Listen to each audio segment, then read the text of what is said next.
What's up, everybody? Sensei here. Welcome to the show. Welcome to another Electric Live.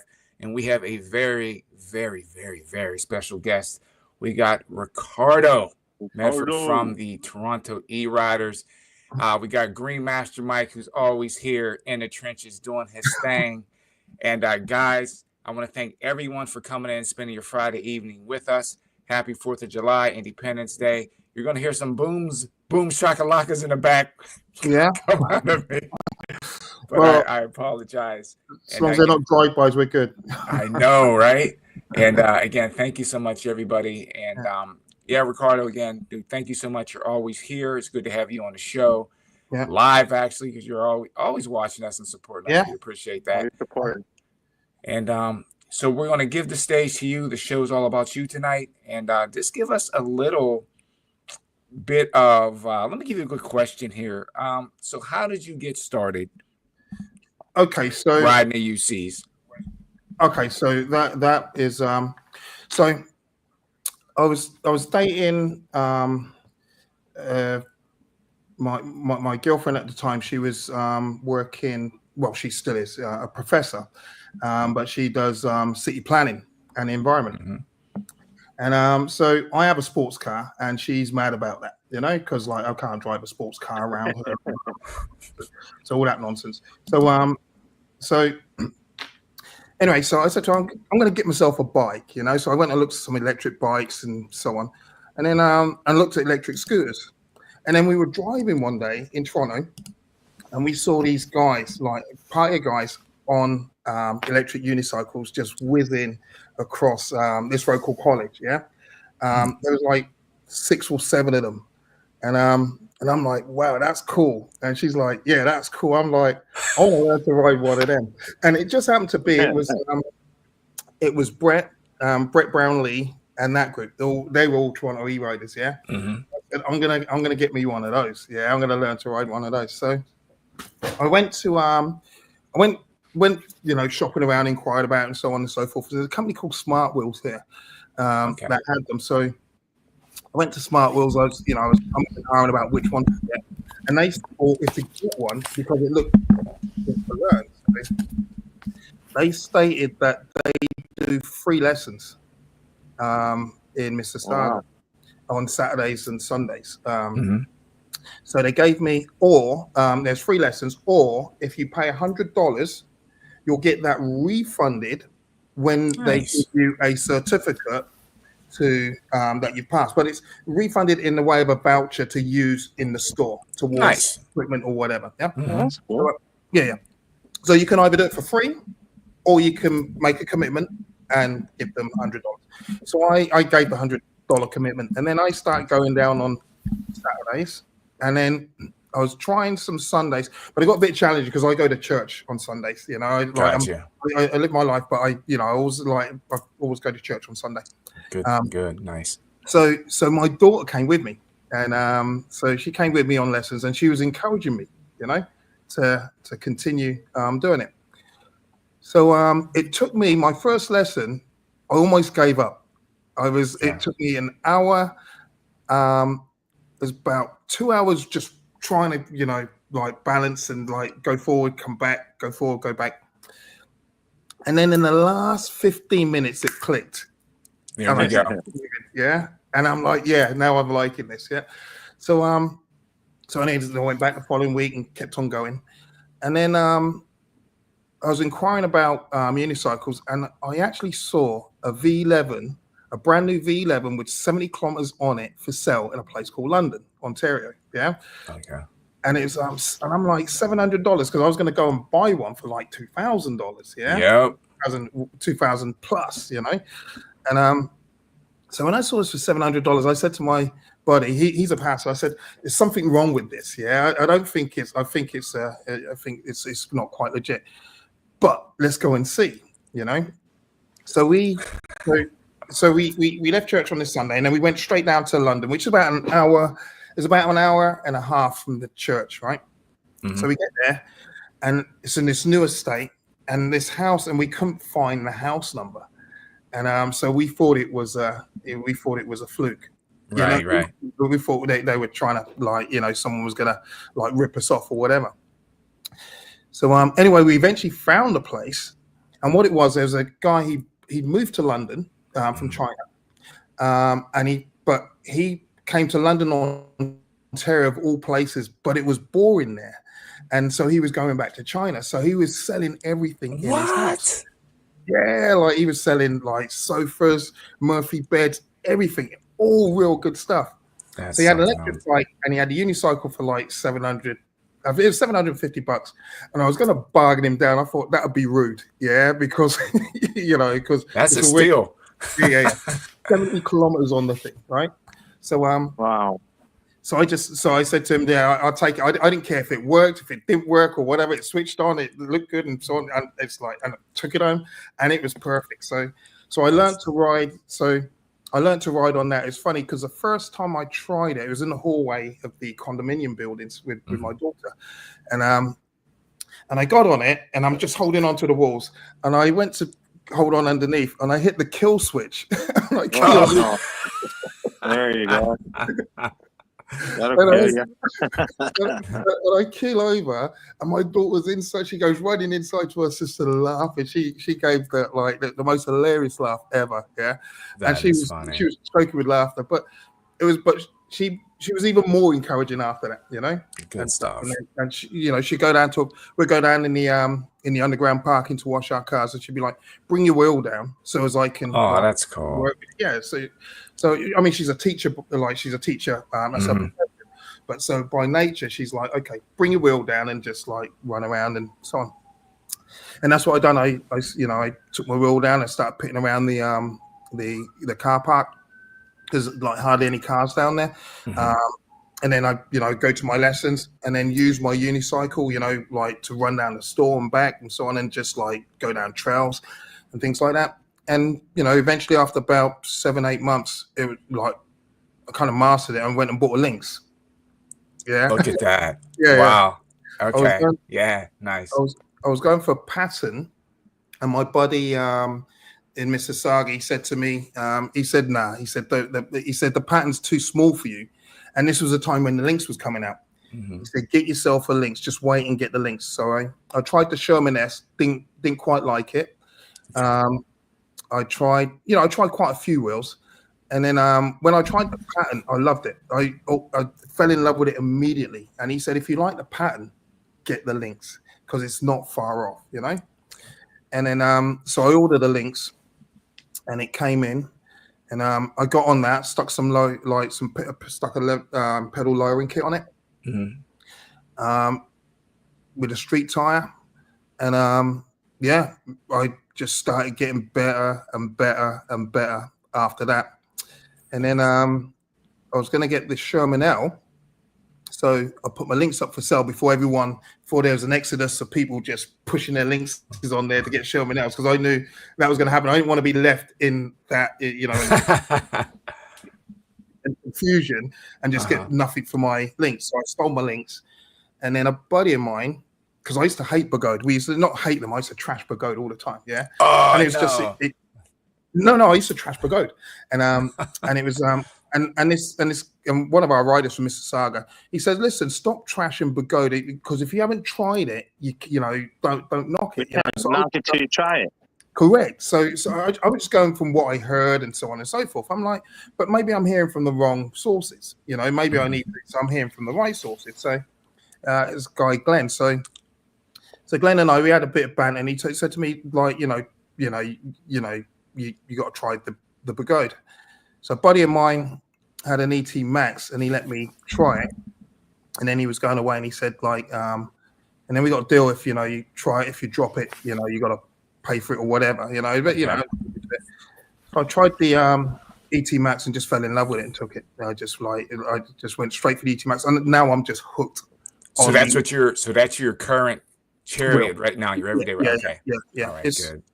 I just don't think. I think from the time, I think the pedal behavior on the ET Max, and the way it takes off, and the ease of riding it, just makes it a great wheel to have. It's not an all. Ricardo, well, you're not a small guy, right? Ricardo, what do you weigh? What's your height? So I'm 5'11", 190 pounds, but I'm like what they call athletic build, you know, like because I run as well. Yeah. So I'm 190 pounds and like 5'11", but you know I do. That's a good way for the ET Max because the lighter riders don't do good with it, you know, compared to the bigger riders. Yeah. Well, this is it. I'm thinking of the ET Max too, man. I like that wheel. No, I can tell you now, it's probably it's my favorite wheel, and I had the. I'm not going to knock the Lynx. The Lynx is a great all-round wheel, you know. So if I didn't have the ET Max, I would probably get a Sherman L now because of the range. But the ET Max, if in this, surprisingly enough, in this weather, you'll get good range from it. You know. What about the Panther, Ricardo? Yeah, I was thinking of that. That's probably you know, if I push out the Max, then the Panther would probably be my wheel. I saw some I saw Begode, they done a little trailer with it today, and the guy was jumping it, and it looked kind of heavy because those guys, they can jump almost anything, and you know they jump with ease, yeah. But if you look at the trailer, yeah, he's like, you know, just like it's almost like the bunny steps, the bunny hops. That's a big wheel. Yeah, that's something else. So have you guys ever seen Law on it? Have you ever seen that like short video with Law on it? Law. And it's kind of like got the lights on. It's kind of like dark, and he's like doing 180s with it and all this. Yeah. And it just looks really long. It looks huge.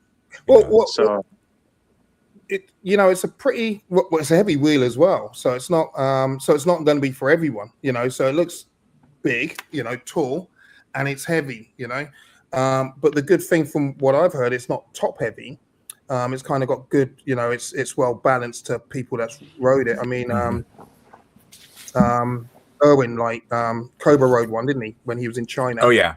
He loved it. And of all people, Zen Lee actually said it was actually a good wheel. And you know, and you know how he trashes. I wouldn't go as far as trash, but like he just, you know, he more favors like Leprechaun than he does Begode. And for him to say that is, you know, it would take a lot, you know, because they are focused on those Spanish riders, you know. Yeah, Leprechaun. Guys, what we're going to do now, we're going to give a quick shout outs, man. And again, I appreciate everybody coming in, joining us this Friday evening, night or day, wherever you're located in the world. And so we have Ultra Supreme. What's happening, brother? Thank you for joining in. Dale, Electric Unicycle, always representing Stan. What's happening, brother? Thank you so much. If you guys could do us a favor, if you could please smash that like button and help us smash up through the algorithm so we can spread this thing that we like to do so much, riding EUCs to everyone around the world. And what we're going to do here too, we're going to get a couple questions going. Let's see. And this is what Stan was saying. It's amazing how it clicks when you started riding, how it's just bam, you know, you could be gone and everything's just like, oh, I'm never going to learn how to do it. And then like you said, once it hits, it clicks. So true. Yeah. So true. Dale says, I was cheated out of learning curve because I managed to ride first time. That's how it goes with some people, man. It's just like it's second nature. You get on it and you're just flowing. Well, it also depends, Sensei. Like, you know, if the guys have skateboard experience, like bike, like I never did nothing, no sports. I never really did nothing, dude. So when I got on that EUC, it was like my first thing really doing something like that, you know? I mean, I did a bicycle stuff. Like I know how to ride a bike, but I wasn't like doing like jumps or spins or nothing like that, you know, like lightweight stuff, but never. And so with me, it was weird, man, when it clicked, but it took me a lot longer than it took you, Ricardo. It took me 2 weeks, man. Really? It took me 2 weeks not to fall off, man.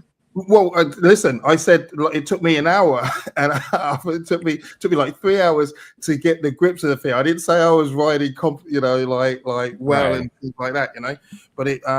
But I would take the risk. I had the car park, you know, like underneath and just like pit around in that.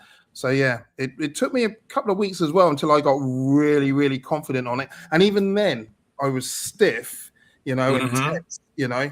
And you're doing this. You're riding like that doesn't help at all. You know, I had to do No. relaxation exercises and so on, you know, to learn, because when Yeah. you're tense on those wheels, it will mess your riding up, you know. It's It like, does. And not just that, but your back too, man. You know, we're not young bucks. yeah, you know, Yeah.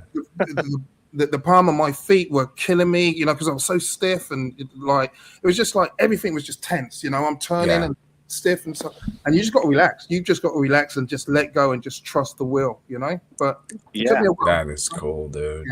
Yeah. Yeah.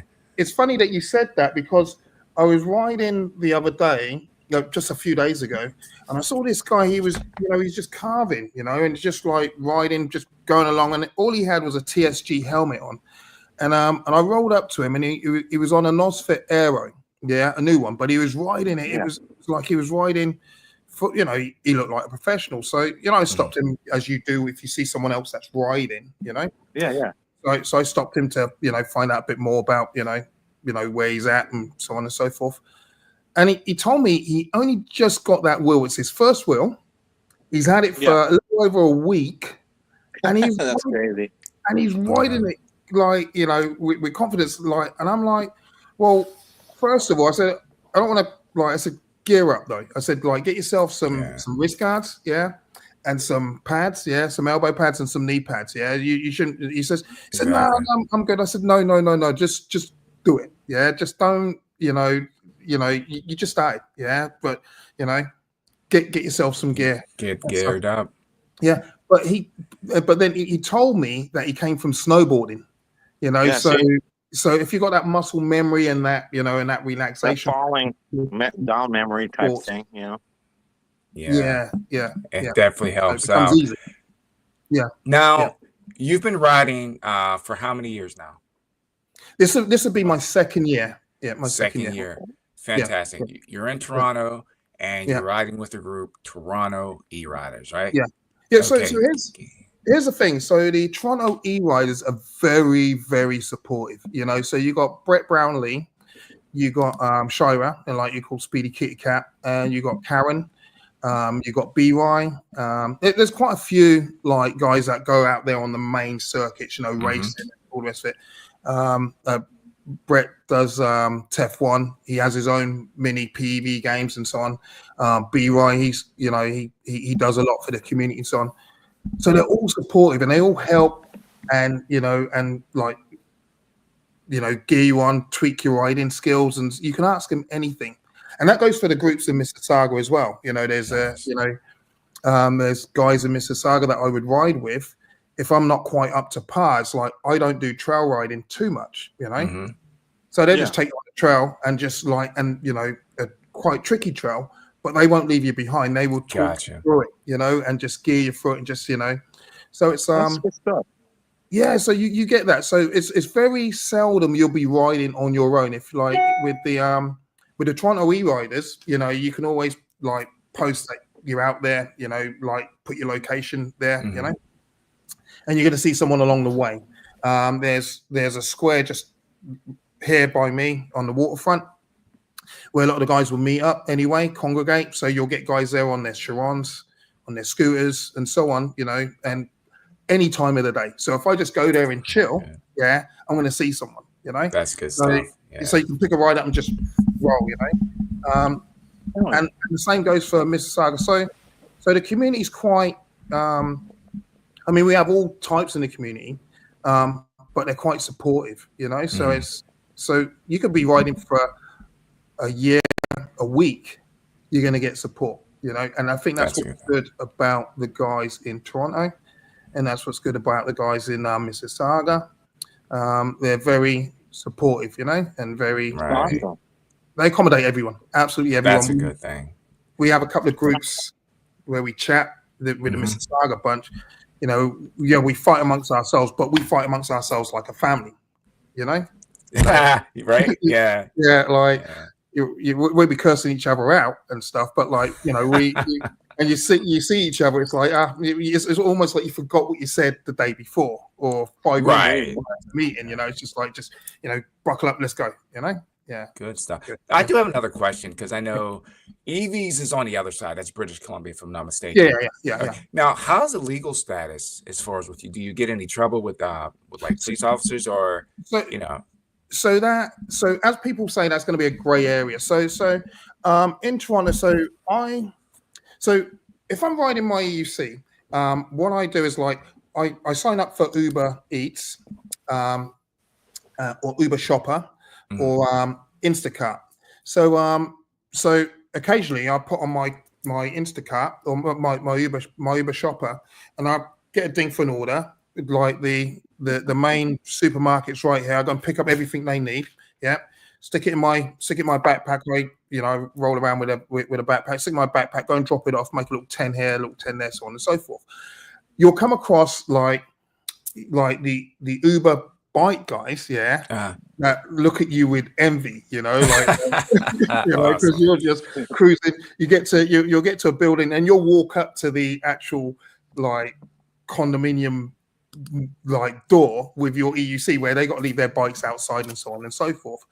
The police now, I think like I haven't had any issues with police. Now they're all over. Like they have had a blitz, and one of my buddies did get a ticket the other day for riding on a bike. He was on a boardwalk. Yeah, Gotcha. So we often stick to bike paths. And the thing is, if you're on a bike path, you've got to be aware of the pedestrians there. So you've got to be going like at crawling speed, Mm-hmm. Yeah. And I don't think, because I pass the law enforcement officers all the time, and I never get stopped. As a matter of fact, if I'm coming down the main streets like the Young Street or University Avenue at rush hour, you will have the cops diverting traffic, like signaling traffic to stop and so on and so forth. And they always usher me through, Good stuff. Yeah, okay. they always usher me through. So I think it's about if you're geared up and you look as though you're riding safe, and you are riding safe, you should be okay. Because I ride alongside, and I'm not exaggerating, I ride alongside police officers. I'm aware that they're there, so I stay within the speed limit, and stay safe. If I'm with traffic, I stay either ahead, but I will stay to the far right for traffic. And I just choose to ride safe, and I always ride within my limits and within the speed limits as well. And and I always assume that car's gonna, if I'm going past a turn and then there's a car right next to me, I'm always gonna assume that he's gonna turn. So I'm not going to be caught off guard per se. I'm just going to slow down, wait until they get right past that street, before I speed up, or if I'm ahead of them, I'm just going to stay ahead of them, Good stuff. So with the law, I think they're out to get the guys that like break the law. And when I say break the law, there is no law for EUCs at the moment, but breaking the law is like speeding. Riding unsafe and stuff like that, but they won't do you for speeding if you're on the road, if you're on the street, if you've got your gear on, and if it like with me, I'd have a brake light on my backpack, like I'd have I have a full face helmet, like have all my riding gear on, and and just ride safe. So got it. I think they've got better things to do than stop us. They will stop. That's true. They have. Honestly, there's so many like things that they are preoccupied doing other than to stop someone riding on an EUC having fun. You'll get more issues from people on cycles than you do, from the cyclists than you do law enforcement, stuff like that. Yeah, I agree with that. I think even down here now, because I cut my ride time between New Jersey and New York City. I spend more time in New York City. I just don't get to ride as much as I work in New York City. Right. And it seems at this point, man, they were just nailing everybody. Bicyclists, scooter riders, and everybody. But to me, it was more of a cash grab because it got to a point where they would give you a ticket. You would have to appear in court now. It wasn't like you just paid a ticket. They wanted you to go to court. And I'm like, New York City has better things to, more important things to worry about than e-bikes, cyclists, and EUC riders. So hopefully, I think there does need to be a lot. Like I wouldn't mind if there is a law, so as you know exactly what you're doing, you know. But I think, like, you know, I mean, you like if there was a blitz the other day, because it's like as a matter of fact, there's been a couple of bike accidents. You know, when summer comes around, people just jump on their bikes, you know, like, you know, haven't ridden it all winter, yeah, and they just like full front, you know, and just bam, and then you got all these like fatalities and casualties and so on and so forth. And the same happens with EUCs and scooters and so on and so forth. So you're going to get a lot of like, you know, accidents per se, but and that's when they step it up. That's when they say, okay, let's blitz now. Let's like stop, you know, people on scooters and so on and so forth. But I think it's more when they do it here, it's more to educate you, you know, that like they'd stop and say like, you know, you shouldn't be riding, you know, or they're not legal, you know. But you know, I had a police officer one day say, well, you know, this thing's not legal, but I haven't seen you, you know. This is when he had a guy in the back of his cruiser off of that was on a came off of he was on a scooter, he was riding a scooter, so he obviously had some infraction because back of the cruiser and the scooter was right there. So I went by him and I said to the officers, there's two of them, I said, is he okay? He's like, what's going on? He says, you know, you shouldn't be riding these things and so on. I said, well, you know, I'm sorry, but like it's my transportation, you know. Yeah. He said, but he said, well, I haven't seen you, so just go on, you know. And I just carried on, you know. That's it. So I think, you know, they are out. It depends on the officer, really, you know. I think it's going to come down to the officer, you know. Yeah, if they're having a good day or bad day, you know. Yeah, and it depends. This is what I say, and I hope this doesn't get taken out of context. Like I said, I have family in law enforcement, and you know, respect and all that. But no matter what you do in life, I don't care if you are a police officer, firefighter, nurse, doctor, DJ, whatever you do in life, the type of person you are, that is the type of person you're going to be in your profession. Yeah, you understand what I mean? So if you're not a nice person regularly, and if you're a doctor, you're not going to be a nice doctor. You understand what I'm saying? Yeah, because you're the person first, and your occupation comes second. So it boils down to the person, the personality, and how they deal with people. Yeah. So I get it. I get it. But they're not bad at all. Everyone's got a job to do. You know, they got a job to do. They're like us. As a matter of fact, there's cops in like that rider UCs. You know, you know, and in our groups, you know, and race, you know, and so on and so forth. And you know, they're the same as us. You know, it's like exact same. It's I got friends in law enforcement as well. You know, like and to me, it's like we're all humans, and we all do what we have to do, and that's it. Just get on with your day. You know, you go and do your thing, I'll go and do mine. Yeah, just like, leave me alone, I'll leave you alone. Yeah, like whatever. You know, just cool. And I think with us, as long as we're you know, keeping ourselves to ourselves, riding safely, be aware, be courteous on the roads, we should be all right. You know, you have. There's a few idiots out there, but like, you know, you're gonna get that in everything you do. That's a great point, Ricardo. Yeah. So just keep ourselves like geared up and ride safe, and that's it for us. Yeah. And definitely I want to look at this too. Talking about Begode. Begode has definitely stepped up their game as far as quality and everything. So yeah.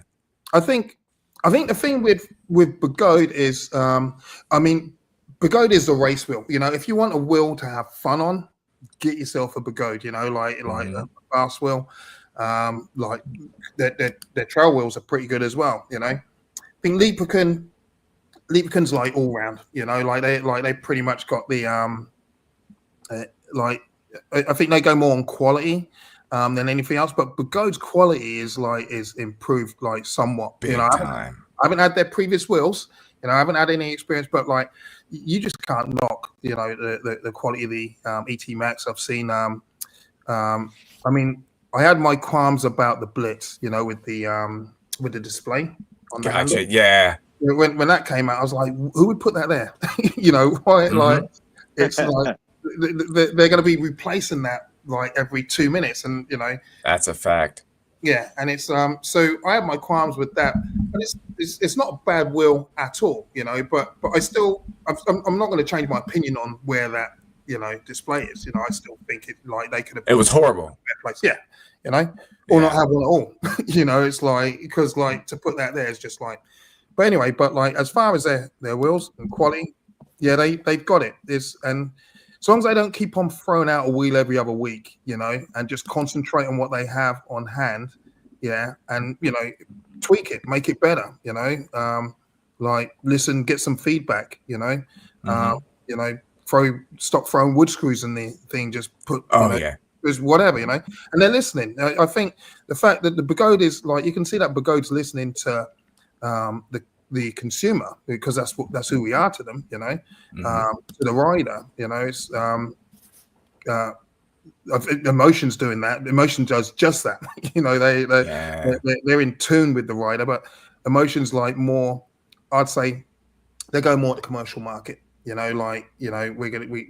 probably, I keep on saying, you're likely to see an emotion in a Costco or the Best Buy. You won't see an emotion you won't see a Begode or a Liebken, as good as they are. You probably won't see those in those stores. They make those for the riders, riders, Yeah. I will say this. I'm working on a video now, everybody, so please be patient. I got a lot of stuff going on in the background. The V12S, that wheel, it's sexy, and I'll tell anybody, you get the wheel, you're going to be satisfied with the wheel. I mean, I was like, wow. You rode it, have you? You had a ride? Really? I was impressed. But what impressed in what sense? You get on the darn thing, right? Mm-hmm. First of all, the suspension is plush. Now, I didn't fool around with it. I jumped on it as is, because you get on someone else's wheel, you don't want to be messing around with all the settings. Are they using Fast A suspension on that? Fast A suspension. Okay. Yeah. Mm-hmm. And the way the pads were set up for me, again, I didn't want to mess up with anyone's settings. Mm-hmm. I was basically riding a padless, and it still felt great. Really? There were pads on it, but I was kind of really loose in them. The wheel felt great. Right. And when someone asked me, well, how does it feel? I was like, the weight to me, it sort of rides, and don't take this the wrong way, people, like the EX20. And why I said that, with the EX20, the weight of the wheel is in the nose of the wheel. Oh, okay. In a sense, that's a good thing, because it makes it nice and nimble, man. Yeah. Mm-hmm. Right. I was like, wow. Okay. And for being 84 volts, the wheel feels nice. Now, can you over torque it? Of course, you can over torque a lot of wheels. Right. But the wheel has great acceleration, great torque. Yeah. It's a good wheel. Yeah, I like it. Let me ask you a question. It's as a wheel, is it easy to port around and stuff like that? Could you wheel around? Now this is the crazy part. So before I got on it, you're thinking of V12. I was really surprised at how tall the wheel is. It's a tall wheel. Okay. And it's heavy. Now, Ronan says it weighs 81 pounds, and then Marty said it was 79.6. So I would say between, about 80 pounds, 81 pounds in between there. It's not light. Yeah. It's heavy. It's heavy for what it is. You would think that would be, Link's weight. Yeah. Link's weight or even below it. I was thinking T4. Yeah, more power. Yeah. But it's still a great wheel. Mm-hmm. Okay. Great wheel. Yeah. So I'm thinking once you get the pads on it, it's going to come out to about 81 pounds. Yeah. Yeah. But great wheel. Video will be out soon. Anyone will be happy with it, especially taller riders. Really? Yeah. And so the display in that they got new display on that, right? So all that the best display that I've seen on any electric unicycle. Really? That thing is something you would see on a premium e-bike display. It's big, you can see it, and very clear, easy to navigate through. Nice. Well, there's a lesson in life. You see, emotions took their time. Yeah, they haven't flooded the market with wheels. The V13, they've got to put a replacement out in the market for that pretty soon. Yeah. They haven't flooded the market with wheels. All they've done is they took what they had and they just made it better. And it's find it. Yeah. Whether it's okay, let's trash that entire wheel and look, and go with some, because they've replaced, they've given it the same name, they've just added an S on it. So it's going to be, they're not going to do another V12 that looks like the old V12. Exactly. So this Exactly. is the new V12, you know. So Mhm. like this is where we go. So what they've done is like they're not adding new numbers to new model names and so on and so forth. They will, I'm sure, moving forward. Right. But they've taken a wheel and they've refined it to perfection. They've got Dude, UL, it's great. they've got this new futuristic design, Mhm. and Yeah. it's themselves apart. It's like because like it's a wheel that you're gonna turn heads with whatever wheel you have, but It's a pretty wheel. you're likely Yeah. to turn a lot of heads with a wheel that looks futuristic like that. We already look futuristic anyway. Yeah. Stuff with our gear on and things like that. But when you got a wheel like that now, it's like, wow, here's a few. It's crazy. I kept saying it. I said it to Ronan. I was like, Ronan, this thing feels great. I'm like, dude, the wheel. 'Cause again, you go online, you see the form. Oh, it's only 84 volts. Oh, it's only. I'm like, I don't care who gets this wheel. You get the wheel for what you're going to use it for. You're not going to use it as a race wheel. It's not going to be a range wheel. But for a wheel that you want to bang around on in comfort, it's you the one. get all the trimmings and amenities. You can't go wrong with that thing. Yeah, it's great. That's a good looking wheel for sure. Mhm. You mentioned Ronan. Is Ronan near you? Is he? Right, yeah, Ronan's in New York City. Okay, because I like his reviews. When Ronan gives They're a awesome. review, like he just gets on the wheel, goes, and he gives a good, honest review. Yes, he does. does. I look forward to his reviews. Yeah, and he's a good dude too. He's a good dude, and does a lot for the community. Yeah, and his reviews are awesome. Yeah, no, he just calls it what it is. Yep. If he doesn't like it, he just tell you why he doesn't like it. He's not gonna say I don't like it. Yeah, he's gonna say why. And he gives himself a good out as well. It might not be for him. It might be for you, but it's not for him. But in a roundabout way, he's a big dude. He's a big dude, right? Yeah, Ronan. Yeah, he's not a little dude, man. Ronan, he's solid. Yeah. Well, he certainly knows how to ride the wheels, push them to their limits, and I do like his reviews. Good. All around great person. So big shout out to you, Ronan, and appreciate you, brother, and thank you for come down and ride. And look who else we got in here, guys. We got Primo. And is Primo in here? Yeah, he says. And one wheels. We're gonna send you a one wheel. What's up, Primo? Yeah. And Dale, 100%. Dale's in there too. I just seen Dale. You didn't see him? And this Dale, dude, you're one of the best backwards riders I've ever seen. Really? Yeah, Dale can roll backwards. Is Dale the guy that was rolling in California with Marty and those guys? He's down in he's in Australia. He's in Australia, man. Oh yeah. I've seen that guy. I've seen Crazy. Yeah. You ever see the videos where he's riding backwards? I think he's smoking a cigarette, dude, with one foot. I think he's riding on one foot backwards, smoking a cigarette or something. Yeah, dude. That's crazy, man. Yeah. He's good, dude. I saw him go by the ambulance and that lot. Yeah. Hey, but he's riding fast too. He's not riding slow. I mean, not rocket speed, but he's going a good 25 from what I've seen on the video. Yeah, that's not going slow backwards, man. See, there was a guy that was riding with so he was riding with Marty and those guys, and he was riding backwards. He'd done that whole mount. Was that Tarzan? I think that might have been New York Tarzan when he went out to Cali. Yeah, you're talking a few years back. Yeah, it was one of those like Mount Baldy, one of those mountain rides they were on, and I think it was a few years back, and I believe that was Tarzan. Was it? I think it might have been New York Tarzan.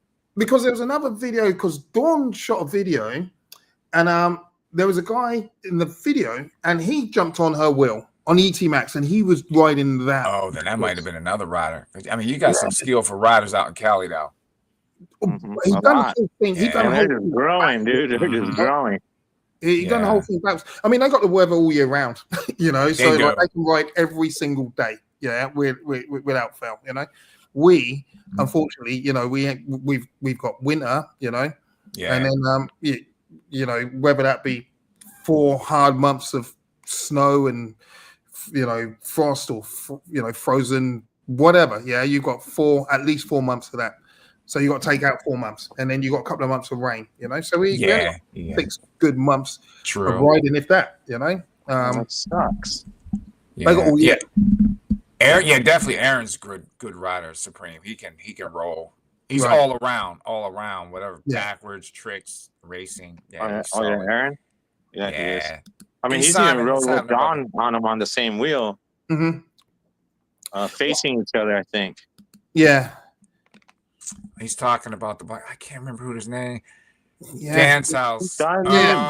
Oh, Yeah. oh, I think I know who he's talking about. Yeah. I think I know who he's talking about. Yeah. But I know that one video with Tarno was very, because I'm thinking that goes back a few years, and he was out in Cali. I think Marty might have posted that. It's not a few years. That's like a year ago. You know. We got another legend in the house. We have another legend in the house. Stride, yeah. We got Mr. U Stride. What's happening, Stride? Yeah, man. So we got a few little tidbits. So what will if you could take and design a wheel in your specs, Ricardo, what would be the main features of your wheel?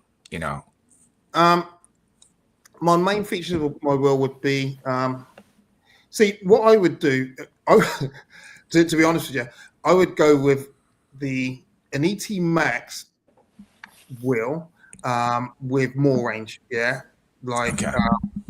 with more range. An overall wheel, if I had to go for like the penultimate overall wheel, I would probably roll back to a Lynx, where you can just like take that everywhere, and that would put me right in the right into a Sherman L. Gotcha. I want range and range, like speed, bit of street riding, be able to take off road every now and again. But to be honest with you, I think the ET Max is a hard wheel to beat if you got that with range, because I'm a street rider. I mainly ride in streets. Yeah, me too. I love the streets. So for me, my ideal wheel would just be a slightly lighter ET Max with more range. What kind of range are you getting on it? So I can get about, so on a good day, let's say today, if you ride hard, if you ride hard, if you get on it, it's fully charged and you're riding hard. So if you're riding hard, you'll probably get about 70 kilometers on it. Which is about 40 miles, right? About 40 miles. Yeah, a bit more than that. Yeah. That's not a lot of range, right? No, you can get some good range from it. It's like, so with me, like if I'm riding, I would go, I might open it up to So you want like double the range, but the same kind of style ET Max kind of wheel. Yeah. Well, here's the thing: the weather that we have now, you can get. So the other day I done probably about done 40 kilometers. It's 40 one way, 40 back, 40 kilometers. So 8 kilometers in total. Yeah. Pushing it every now and again, and so 8 kilometers, and I had 52% battery left. Okay. Oh, so it does get good range. Yeah. It's weather dependent, if in winter it absolutely sucks. Suspension sucks, the range sucks, everything sucks. As a matter of fact, something's wrong with your wheel, It's wintertime, dude. Mileage drops. Yeah. New rider, remember that. Wintertime, your battery drops, bro. You know what it reminds me of? Propane gas, man. Yeah. Because we use propane here in Mexico, and in summer, it lasts forever. As soon as winter hits, you're changing tanks every other month, man. And I think also because you also have the air chambers in there as well, so you got a bit of air suspension as well. So like on a cold day, even the suspension sucks, But it's good, you got the spring and the rebound and so on and so forth. But you still have to like have some air in those chambers. So but you find because here's the thing with my Lynx, I'd ride that, and even though it had fast, you got the good fast A suspension on that.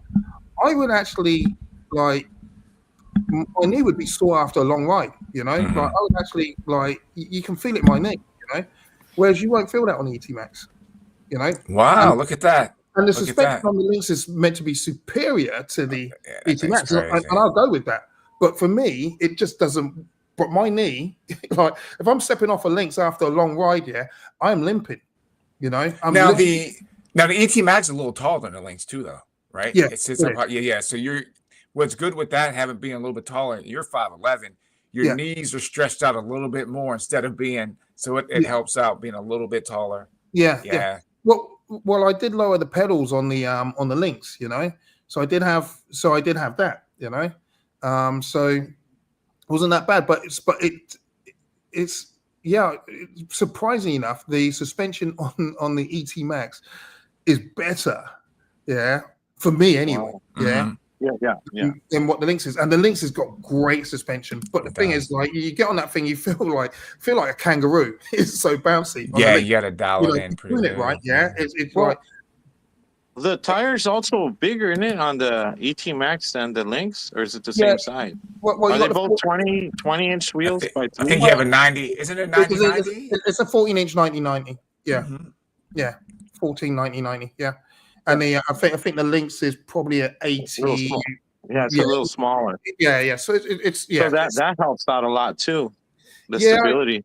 Yeah, and I guess the amount of pound that you have in the like in there as well, you know. Yeah. So you're a street rider, right, Ricardo? So you said you put the lowering kit on your Lynx. So you're riding street, because I like riding really high. You know. Yeah. Do you like riding low? Or do you like your pedals low? Or do you like them high? Now that you've done it, how do you feel about it? I'm comfortable riding low. As a matter of fact, I ride. Do you feel more control? Yeah, you do. Yeah. You do. You just feel. Yeah. I think if I have like the links ain't bad at all, but you need to lower the links if if you're gonna take it. I mean, like. I rode my Lynx over a bridge one day, and it scared the life out of me. I was kicking 70, and I got it to 75 kilometers an hour. And the thing just death wobbled like you wouldn't believe, and I managed to control it. But boy, did that have me thinking, wow, this is it's not good at all. But then after that, I kind of just honed it in, and I went for a pedal lowering kit and stuff like that, and just said, it's just like, and it kind of eliminated a bit of it, but it was still there. I still was wary of it. Yeah. But I just like the lower pedal height. It's like a sports car. The lower it is to the ground, the better it's going to handle. Yeah. You know what I mean? Yeah. That's just how it is. And anything that's up higher, it's going to make it a little less stable. So you just have to find that happy median. But one thing I noticed about the Lynx, and this is for anyone that gets, this can go toward any wheel. When you're riding, and I see, again, I'm not getting on anybody's style, but this is something that I noticed just jumping from wheel to wheel. When you're riding and you bring your heels in too close to the inside of the wheel and you step on that inside, that thing will wobble quick on you, man. Really, eh? Yeah, if you put that weight on the inside, it destabilizes the wheel, dude. Yeah, see, my foot's like that. I have my foot like that, pretty much. Yeah, that's how I ride. That's how I ride, yeah? That's how I told you last time, remember? Yeah. I was calling it goofy foot. Like they do the skateboarding. Yeah. I was saying, this is goofy foot, man. Yeah. I always, it gives me more control, because I ride high speed, too. Yeah. So I noticed that with the Lynx. My motherboard out today at that, dude. My master's out. I blew the master. Yeah, today. Because it was like 96. I was doing some speed runs, and I didn't realize the heat. And I talked to Roger already. I got to get another motherboard. Good thing I got the Arrow. How are you liking that Arrow, Mike? Huh? How are you liking the Arrow? Oh, I'll tell you what. It reminds me of a big wheel. Yep. But it's like if I were to give you like your coffee without your cream, or like your ice cream without your hot fudge sundae on top. It's like a teaser. It's like a teaser wheel. Yes. Like you got that big wheel feeling, but it beeps so quick. It beeps at 33, man. So like if you ride fast, man, and you get on this, just think, hey, I gotta ride slow. I gotta ride slow, because that I was telling Austin that today. I was like, dude, when you go from 28 to 33, you don't really feel it. compared to like when you're going 40 to 45, you know, or 45 to 50. You feel those differences way more than that little 28 to 33, man. And to me, that's like a scary thing to me because I ride real hard. So now I'm gonna have to woosah and calm down and all that, man. Well, 100%. What type of range would you get out of that, Will? On the Arrow? Yeah. Oh man, you know what?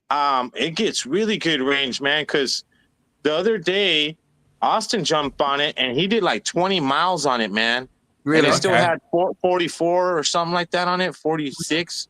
Nice. And that's 20 miles. Because it's got a little battery, dude. I think it's 1100 watt-hour battery. It's little. Yeah. It weighs nothing. You can carry that on your back like nothing. Yeah.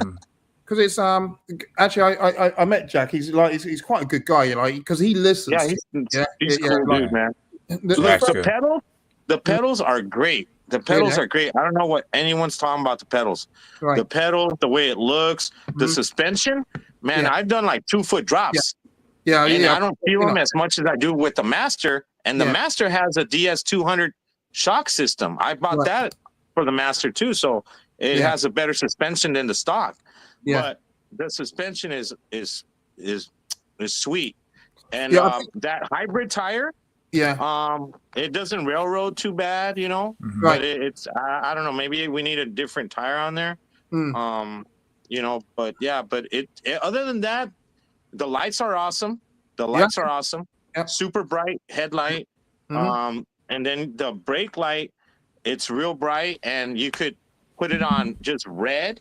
Or flashing, you know, or then it's got some weird neon shit, man, where it goes from like purple, pink, blue, all these weird freaking colors. That's not for me, man. Not the foot red. You know, I'm old school, man. You know, you're funny. I don't need all those weird fucking colors. Straight up black, gray, or whatever, and just like give me a red backlight and a blue front light, whatever, or just keep it simple. Front light. That's it. Keep it simple, man. Like a car, man. It's like a car, man. You know. I ain't riding my car with none of that, you know. Yeah, but why I ask that is because I do like the Aero. But here's my thing, and it's like, and I think like as a wheel, like Jack's listened, you know, he literally built a wheel that we need. You with me? Like for small. It's perfect for a commuter wheel. Yeah, it's perfect. It's perfect for a commuter wheel, and for like, let's just say you got like a young teenage kid, and he wants to get into this shit. That's perfect because the price ain't too high. I got a good deal from James. Rest in peace, James. Right. He had talked to me and he was like, "Don't worry, Mike. You ain't gonna pay none of that tariff crap. You're good, dude." And then he put me over with Rob, but I got it for $1,850. That's I think. That's with fair delivery price. and everything. That's a fair price. Yeah. So like for a kid, like he's not gonna grow out of it right away, man. You get him that wheel, it'll probably last him a good year. That'll give you that year to start saving because he's going to ask for that $3,000 wheel after. So if you had, you've already committed. You already have your wheel there, right? No, yeah. So you've got that. So if you had that, you got the Rocket, and I'm going to throw this in, like the Pattern S. Yeah, like for me, those are the wheels that I'm toying with. Like, okay, and then money's no object. Money's no object and weight is no object, right? Yeah. Because weight has a lot to do with it. See, this thing only weighs like 54 pounds. So it's super light. It's super light. And the other two wheels you mentioned are a lot heavier. They're almost 20 pounds more. So if weight's no problem, I'd go with the Pattern S super quick. And I've had a Commander Mini, and I know the Rocket's very similar to Commander Mini. Yeah. And I keep telling everybody, if I'm just going to get one of those, it's got the same motor. It's got the same motor, and it's basically the Mini. Instead of going up, it's just stretched out. The Pattern S has the same motor as the Aero? No. I'm talking about the Rocket has the same motor as the Commander Mini. The same motor. And the thing that sucks about it is that it's almost the same price. It's like $300 difference, but the speed on the Rocket's only like 45. On the Mini, you can go 52, 53. So I've done it before, and so has Primo. I think Primo had a cut out. Primo had he was ripping on that freaking but honestly, the patent Yeah, They've refined it so I know. much I wrote. that I wouldn't even consider the other wheels if money wasn't an object. I So, would get so, the so, Patent so, S. that, so that's where I'm at then, because like I rode the Patent S and I absolutely loved it. And the thing Yeah, that then made me yeah. buy an ET Max was riding the original Patent Mhm. with me, yeah, because like I just like the feel of that wheel, you know. Yeah, And and the new Yeah. Patent S is the best patent they've put out to the date. So yeah, that's why I'm saying I would go with that. This Rocket, it's a small niche of people that are gonna get it. I think, man. like, I think when people start comparing it to the other stuff that's out there, the yeah, prices yeah, and the weight, they're gonna say, you know what? I'm just gonna go with the patent, or I'm just gonna go with the Arrow. yeah, You know, I'm just gonna Yeah. go with the Arrow because yeah. from You the either Arrow you either go to this the way or that way. Rocket. Yeah, Yeah, from the Arrow to the Rocket, well, for me, it would probably be like a $600 difference, $500, $600 difference. yeah. So for me, it's not really worth that. You know, it's But to Yeah. me, it's not. the Rocket, you got 168-volt wheel though, right? Yeah. As opposed Yeah, to it's going to be zippier for sure, but Mhm. it's also, like I said, 20 pounds almost heavier than the Arrow. Yeah, So if weight's no object to me, I'm 50 years old almost. I don't know how you are, yeah. Ricardo, but I'm, me chugging a wheel up the damn truck, you know, and I'm a pipe fitter of 30 years, dude. Hey, lift some So weights, buddy. Like get out there, pump some weights. I do construction, so you know I hang 6-inch pipe all day. You know, so I work hard. So you know when I want to ride, sometimes I don't feel like the Master weighs 92 pounds when it's got everything on it, and it's like sometimes chugging 92 pounds out of the car. Yeah, You know, but the Arrow, it feels like nothing, man. I just describe it like nothing. yeah. See, because to me, and again, like I said, I really like what Bago's doing and all the rest of it. But I just think with that Rocket, and I might be wrong, you know, I think for the speed that can do and the size of it, you know, if that thing's like, because you just, for me, I'm running it close to my calves, you know. Yeah, but you're a big dude too. You're not small either. Yeah, You're yeah, almost 6 foot tall. So yeah, that thing, okay. Have you ever rode a Commander Mini? yeah. I'm trying. Okay, so imagine that, but 4 inches, 3-4 inches lower. Nah, So it's no, shorter. yeah. So that's probably gonna mess with your knees area, you know. Yeah. And so that's why I would go with the patent, man, because the patent's more almost like the little bigger wheel for you, you know, and it's more powerful for sure. Well, one guy that rides with us, like he has a patent, and then he went and got the patent S, and I said to him, you know what, let's try that. And I rode around on it stuff. I thought, sweet will. And then another buddy of mine from Mississauga, guy Glenn, you know, he was going to go with the Aero, and he's got a short, like his inside leg is like quite small, you know, he's a short guy. But so, and he asked me to, like, you know, like he wanted a patent S. So, you know, we negotiated a deal for him on a patent S, and he got the patent S. It just fits him like a glove. He loves this wheel. And I was riding with him last week, and the things that he makes this wheel do. Yeah, because he's a great rider. Yeah, but because he's short. He's a shorter guy, so his main wheel, like he'll ride, you know, he's got the Lynx, he's got the Sherman L, he's got all the wheels, he's got all the pagodes, but the Patent S is the wheel that fits him. That's good too well. But it fits his body. Fits his body, but he makes this thing absolutely amazing things. He does these things. You know, he does pendulums and everything on his regular wheels. You know, on the bigger wheels. Yeah, but the Patent S, what he's making this wheel do, I'm saying, That's something. Yeah. See, real quick, guys, we're going to snag a few questions. So we were talking about the backwards rider. That was Cordero, I believe that's how you say his name, on the ET Max. I remember the video now. Yeah, I remember that rolling out on Yeah. E. Simon, what's up? I think I said what's up to you earlier. Just give you another shout out. EC lifers in the house. We're going to take, I just want to say one thing real quick, and we're going to take U-Stride's question. For me, what I'm starting to find out, because I came close to getting a Patent S. I was looking at a Patent S, but I think now that I rode the Lynx, something for me, the wheel has height makes a huge difference. The wheel has to be, especially if you're a taller rider. Yeah.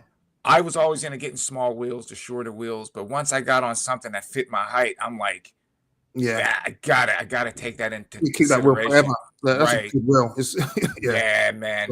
Yeah. So this will kind of link us into what Eectric is asking here. Hold on, let me pop this back up. He says, hey, Sensei, what do you guys typically do with your wheels on a daily basis? Would you say most people race them, park it, or do they have a wheel for every aspect of life? And this is what I'll say for me, and then you guys just come racing in after. My go-to wheel at one point was my Tesla V2. I moved away from that, and I was rocking on the RS. Make a long story short, my go-to wheel now is the Lynx. It just does everything well. It's like, what do I say? The jack of all trades, master of none. You know what I mean? It does everything so well. You'll have to agree. Yeah, I love that wheel. And but as far as like a commuter wheel, I would have to go with something like Mikey would say, like the Aero. Yeah. You know, you want that lightweight. Yeah. You want something, you know, especially with the suspension, makes a big difference. So I'm thinking something like the Aero, that type of weight class. But for me, right now, the wheel I'm reaching for, even over my T4 Pro, and I love the T4 Pro, I'm taking the Lynx. It's just so much more comfortable. I knew it. Mate, once you've ridden a Lynx, it is hard. It is absolutely hard for you to like roll to another wheel.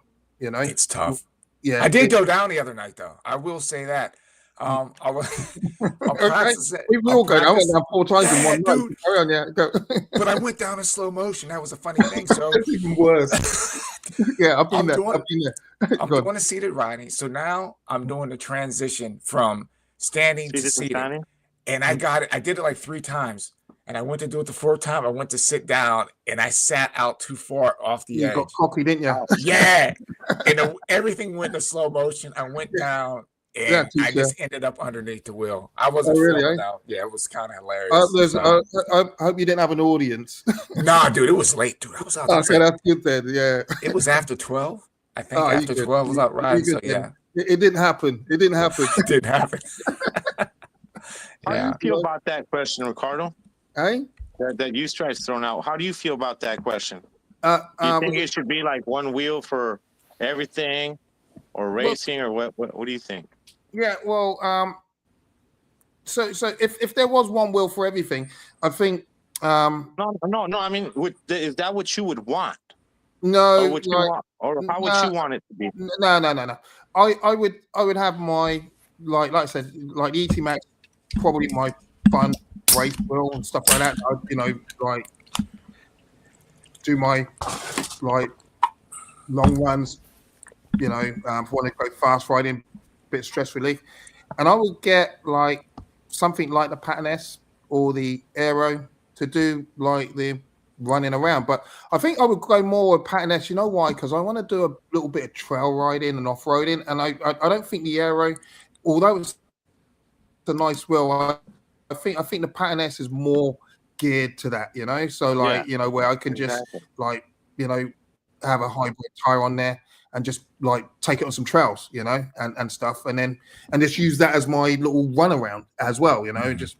So I think if I go with an Aero, which I absolutely love, I think I'm going to be handicapped to a point where if I want to go and do what I need to do, which is to skill up by getting out there on some trails and so on, I think I'm going to be like, I'll be handicapped, you know, although that wheel does a lot, but where these guys go, what they do and so on and so forth, for me to go, you know, you'll need, you know, an Extreme Ball Mini or like a Pattern or even a Lynx, you know, something like that. So I would be, so I'm going towards the Pattern S actually, you know, so I would be Eectric Max and Pattern S.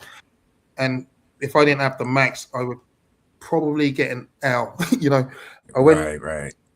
Sorry, I went for a ride with Brett and all those guys. We went on a long ride.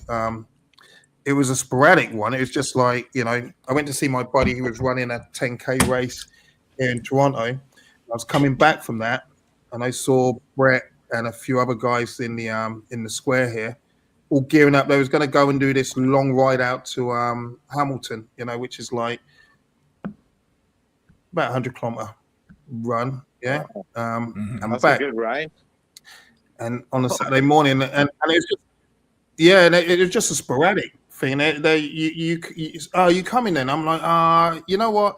Yeah, I got to meet the missus at 5. Yeah, so I can come out. But like, what I'd do is I called her and said to her, because where we were going was on the way for her to come to my place from her work, so it just worked out right, So I went out with these guys. Do you know, every single one of them was on a Eectric. Yeah, every single ride. So like there was Sherman L's. Yeah, like I think there's like 3 of them. There was an S. Brett was riding an S. Then there was then someone met us with a Lynx, but everyone had a new Sherman L. Everyone had a new Luke. I was the only one on a yeah, and I kind of felt like the unwanted stepchild, for a while. But Yeah.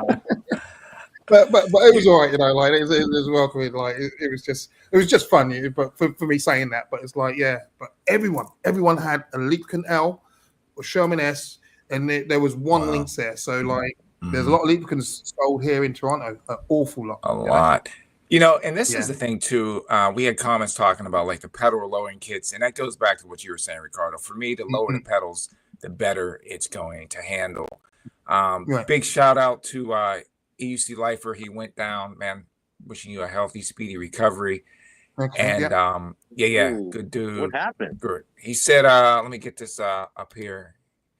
He says he went down around 45 or 50 over a week ago. Yeah. He broke the top of his humerus bone on his left arm and his right thumb not paying attention. It happens, dude. I mean, that's just part of the game. Hopefully he recovers quick. Yeah, brother. Wishing you a speedy recovery. Yep, and this is the kind of piggyback on top of what you were saying, Ricardo, and you, Mikey. As far as, for me, like some of the, like the Lynx, I would say, what other wheel? Even your ET Max. And I'll just use those 2 wheels for right now. They remind me of track cars. Yeah. A car that you would have, you could take it to the track, but then you could drive it right back home. You know what I mean? It's that type of thing right there. Yeah. But if you're going to have a wheel to race with where you want to be competitive, I think you would need a wheel that's set up strictly for racing. If that makes any, you're gonna have makes more sense. Yeah. I see some of those guys strip their wheels down. Like the Commander, GT, the even ET Maxes, whatever. Like some of them strip their wheels down to like next to nothing, just pads. Strictly for racing. Yeah, 100%. Spartacus, what's happening, brother? Welcome. Happy 4th of July, brother. I wonder how EUC's Lifer wheel was after. I see he hurt himself, but is his wheel going to be okay or new wheel time? Oh, I don't know. Yeah, if he can drop in the comments how his wheel is. Remember when I took mine down at 60 miles per hour plus, I had to replace the whole top end, and I had all the pads and all the fairings and all that. So I wonder if he's going to have to replace the wheel or. Right. Yeah. Yeah. Anytime you go over, like, I want to say 35, man, you have a good chance of your wheel getting totaled. Oh, you might take it home in a paper bag if it, it's funny. A buddy of mine, he's in Oakville actually. So he came downtown like the other week about a month ago. And we went to the embassy anyway, went up with him and stuff like that. And then he was riding back home. He's got a V13, but the suspension is cack on his V13, yeah? And it is. It's absolutely horrendous, I think the suspension that they put in the V13 is like, it shouldn't even be, It's what it is. It's a great wheel, and stuff like that. If you can swap that suspension out and stuff, you make a wheel. So it's not a bad wheel at all. But like with the suspension, it's like.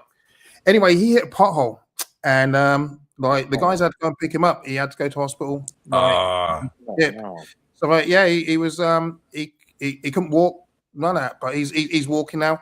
A couple of weeks later, He's back sold out the on his. wheel. No, not sold the wheel. He jumped on a V14 going doing trails, and he's back Oh, on his shit. wheel. He's And back Good on. stuff. back on his Keep wheel. on You going. know? No, he It's took. like when you fall off a horse, Ricardo, you get back on it, man. And How it is, Yeah, man. dude, True that's riders, that's how crazy. they think, man. but that's all he does. Like on his V13, he has oh god, I'm gonna say I might be no, I'm not exaggerating. So he's got about, I'd say close to about 20,000 clicks on that thing. He's rolling out on that thing. I saw he just rides it every single day. Yeah. He doesn't drive, he just rides his EUC and they take it everywhere. Yeah. But Yeah. at Wow. least 10,000. Yeah. So but I'm going further saying he's got some miles on it. Anyway, but yeah, he wiped out, like he couldn't move. Like they had to take him to hospital. He was hospitalized for a week. Yeah. Hospitalized for a week. Then he was home. And his wife went away for Oh no. Yeah, that happens. Because I think happens. no, she went away for a weekend, my friend, right? But I think she said to him, she must have put some conditions on him about riding. He had the boys around there with the cans and stuff like that. And he was out on the wheel, weren't he? Yeah. That is, For the wife didn't know. It's funny. You know? But she put conditions on him, yeah. Like, yeah, you know, That's like, hilarious. So, yeah. So, Hey, I mean, hey, he's you know still what they married, need to put and on he's- a wheel, man? Hey? They need to put some kind of speaker where it kind of gives you excuses to your wife and maybe compliments, so that way you don't Some have to presets press on the there. button. Be like, hey babe, check this out. You know, Yeah. Built-in preset sounds. Great. Do you know if you've got a supportive partner, you know, which you can find a supportive partner but just you're not going to guarantee her that, you know, nothing's going to happen. I can jump out in my car and something can happen. I can walk out on the street and something can happen. You know, chances Exactly, dude. So when your time comes, it comes, man. it comes. Yeah. So, but I'm just That's how gonna. I believe. I'm just going to show them I'm going to ride safe, yeah, and I'm going to look out, Yeah. and so and what will be will be. If you go out there, you know, thinking, I like that. you know, it's mate, you know, anything can happen. You can be stood at a bus stop, someone can just like veer off the road and go to that bus stop and like, take you out. My grandfather used to say, you know, rest in peace. He used to say, you know, you could die just backing out of your driveway. That's a fact. So if you're going to live your life on eggshells, you might as not just well live. Yeah. And so, you know, he was a little old honorary guy, man. So I kind of took that and I implemented it into my life, man. Yeah. And like, there's a lot of people, like I got 5 kids, man. They're all adults and they all tell me, why do you ride? Don't you love us? Don't you want to see your grandkids? I ain't a granddad either yet. Right. So, I tell them, yeah, I do. But, you know, hey, I drive a car. We eat food at restaurants, man. You always hear people eating at restaurants and they get some tainted meat and they die off of a meal.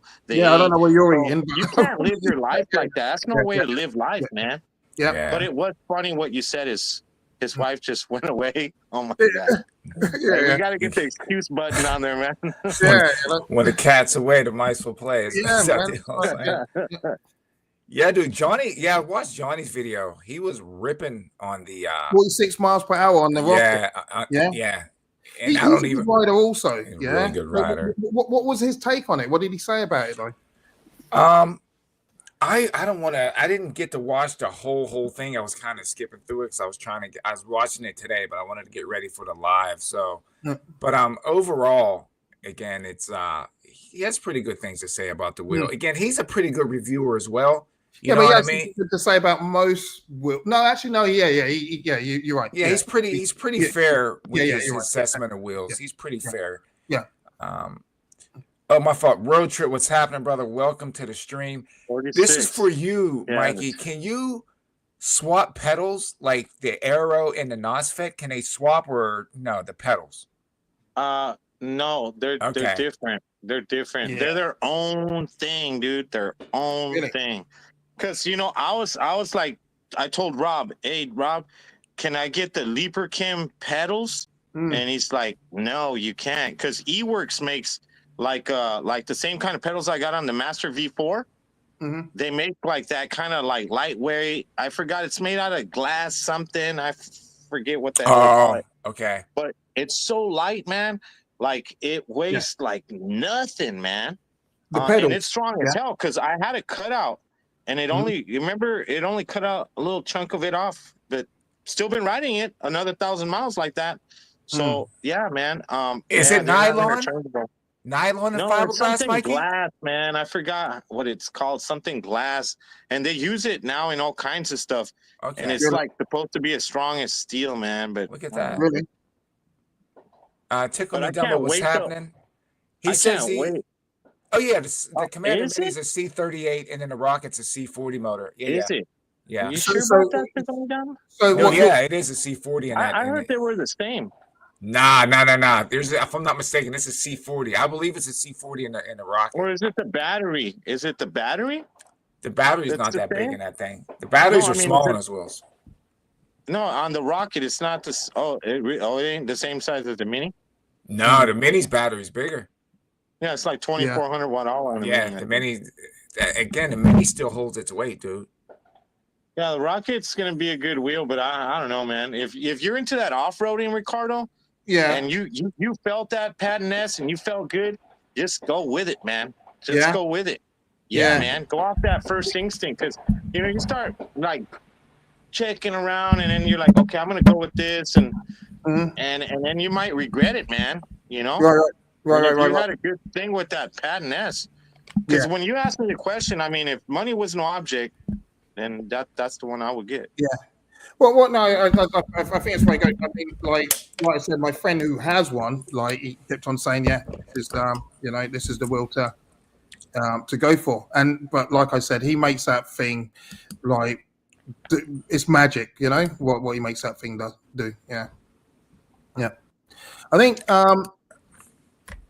you're gonna need because for me, I haven't done that much off-roading, so I need it, like I said, just to skill up, and if I'm gonna skill up, then that would be the way to do it right there. Yeah. I mean, what about you, Mike? You're mainly street anyway, right? Yeah, I do street. I've been starting to do off-road, man. A little bit with the Aero, but I've been using that Master to do off-roading. Right. And it's fun, man. Off-roading is kind of fun, man. Right. I just don't like that speed, but it feels like you're going real friggin' fast. Right. Because I'm like going 30 and I look down and I feel like I'm going like 40 and shit. But I'm going through dirt and all this crap. And what I have noticed, because I took pointers from Matt Blurt. Right. What you got to do is just look as far ahead as you can and look at that line. Make sure it's pretty flat as fast as you can. Take it and just ride it, man. Just ride it. Don't think it. Because if you're thinking like, hey, I'm going to look at every single thing. I'm going to see how my wheel's going to go around those things. That's not the attitude. You just got to go. Right. You got to let the wheel perform. And he did tell me the wheel's going to do this and oscillate and all kinds of weird stuff. But just stay on it and keep going forward. Eventually, it'll keep going through, man. Really? So, yeah. You see, you need riding with people like that. Yeah, is like that. I guess that's what's good about what we do. Like you've got people in the community that will, that's there for you. Has more experience than you. Some less. But those with more experience than you, they don't take off and show off and leave you. They try to help out. Come along, come and enjoy. And stuff like that. And that's what we have here. Like where someone's gonna. Because with me, I've got to learn that off-roading stuff. It's like because when I was young, I was fearless. Like I used to kickbox, stuff like that. It's like you're just fearless. I jump on a motorbike, full throttle. The adrenaline rush, the adrenaline. Mate, I'm telling you, like when we were in Dubai, we used to get on our bikes on a Friday morning when they were in the mosque. Yeah, get on our bike and we were on the Sheikh Zayed Road. And we just opened them full throttle. I added a Caddy 1098S. Nice. And we had people with R1s and so on. Yeah, we get on our bikes and we're full throttle. Yeah, and we're straight up to Abu Dhabi. And the cameras there, they wouldn't catch your license plate from behind. They catch it from in front. Yeah. So what are they going to catch a helmet, right? So we just gone. Yeah. And then when we stopped, to for our coffee or whatever, we'll be looking at each other thinking, we shouldn't have been riding that fast, should we? We're like, nah, we shouldn't have. And we get on our bikes on the way back, we're doing the exact same thing. That is something else. Can you imagine? Imagine you got like, I mean, the roads in Dubai are absolutely like immaculate. You won't find Perfect. a path days. It's like, if they get a rainfall, which is seldom, you might get a wash up and stuff like that. So the only thing you got to worry about is if you coming through a desert area and you get one of those sands, wow, you cannot see a thing in front of you. The only thing you got to worry about is sand drifting, and stuff like that, or even sand drifting on the parts of the highway and stuff like that. So but other than that, we're gone. Like literally gone. And we're stopped and we're saying we shouldn't be doing no speed, should we? We're like, nah. And we just jump on our bikes on the way back. Someone opens up and you're gone. We had no fatalities there, no accidents, because like we all knew we rode in groups, we all stayed together, and it like I guess there was safety in numbers how we were riding. Right. Look out for each other. Ruben, what's happening, brother? Another legend in the house. Ruben's a phenomenal rider. He rolls out. Let's take a few questions here. Everyone giving us Easy Lifer shout outs and get wells. Yeah, dude, just take your time. And when you're ready, man, you feel comfortable, just jump back on the wheel, just don't rush it. And they're asking if he's going to be at Amped. I want to make it to Amped, dude. It's just my schedule is a little bit nuts. Amped is in October. And what we'll do next week is the events that are coming up. We'll take and start breaking them down. The Wheel Life Rally, Amped, and then the Malaysia Ride. We'll just start breaking different things down. And even some of the smaller events that are in between those, like New York has some stuff coming up. We'll break all that stuff down. ABS is coming up soon too, right? When is ABS? Yeah. That's isn't that I don't want to give a wrong date. I was going to say October, but we'll flash all that stuff up next week, Mike. We're on like Where's that being held? Where AVS? Yeah. That's going to be out in Apple Valley. Okay. I believe that's Apple Valley again. Apple Valley, my bad. Yeah, I thought we were talking about Amped. Amped's down there. That's in Bentonville. Right? That's Arkansas. Yeah. Bentonville. Yeah. Said about 13 hours from you. So you've got Amped and then you've got Wheel Life Rally. So Wheel Life Rally and Amped, right? What are they? A month apart? Like the Wheel Life Rally is August 15th and 16th. That'll be my next event up in Hatfield, Mass. Really great event. Really, really good event. Yeah, I know some of the Canadian riders, they come down. Yeah, Brett and those guys. And Ian and all those guys. Yeah. You coming down, Ricardo? Yeah, I want to come down because I promised those guys that I was coming down to the last event and ended up not coming. So I've got to come, So whether it's so it's either that or Amped. Everyone's telling me Wheel Life Rally or Amped. Yeah. So those are the two events I need to get out to. I think Wheel Life Rally to support Erwin, and Amped just because everyone's like Amped, you got to go to Amped. Gotta get out there, dude. I was gonna come to TEF1, and what happened was like the airport's right here, so I was just gonna jump on a flight and come across. But I spoke to the guys, and they said nah, like it was gonna rain. It was gonna rain. And to me, I thought nah, it's gonna be a waste of a ticket to just get in and out, because I couldn't leave with them and drive down with Brett and those guys. They drove down, So I was going to come with them, but because I couldn't come with them, I was just going to jump on a flight from the airport here, just in there. But they said by the time I got from the airport to where they were and all the rest of it, it's still going to be another hour or so and stuff. And then it was going to rain, so I thought I'm not going to waste my. I get it. Yeah. Ticket. So I'm going to wait for the next event. So whether it's, but I don't think I can do Amped and Wheel Life because I'm also gearing up to go to Malaysia because I've got. That's the thing, bro. Yeah. You got me all excited because I want to do Amped, but I know that it's right after a month apart. Yeah. So I don't know. Maybe we can. I know me and Mix have to talk. Flip. Yeah, you got to talk about Amped. Maybe we can do a cannonball run, like cannonball straight out there, get out there. I don't know if we'll be able to race, but to get out there and mingle with everybody. I'm not going to partake in any events Yeah. in races stuff. I'm just going to socialize and so on and so forth. I Mhm. want to start getting out there more. So that's why I'm going to go to Malaysia, because in Malaysia, see, I've got to go to factories in Thailand and stuff like that anyway, and like Asia. So I'm just going to head out that way anyway. Once I'm out there, just head down to Australia. I've got my cousins down in Australia and stuff like that. So like, I think once I'm out that way, so I'm planning my whole business around that Malaysia trip, so as I can just slip under the radar, get in there, you know, because it's all within that region. Because when I fly from here down to Asia, like doorstep to doorstep is like 30 hours, like, you know, like yeah, you know, 'cause you do a transfer. Sometimes I go into Chicago O'Hare, and then you get a flight into Japan, and then so then you got your flight into Japan. And then I've got another 6-hour flight from Japan into Bangkok, and then I've got another flight from Bangkok. No, it's a mission. Yeah, sure.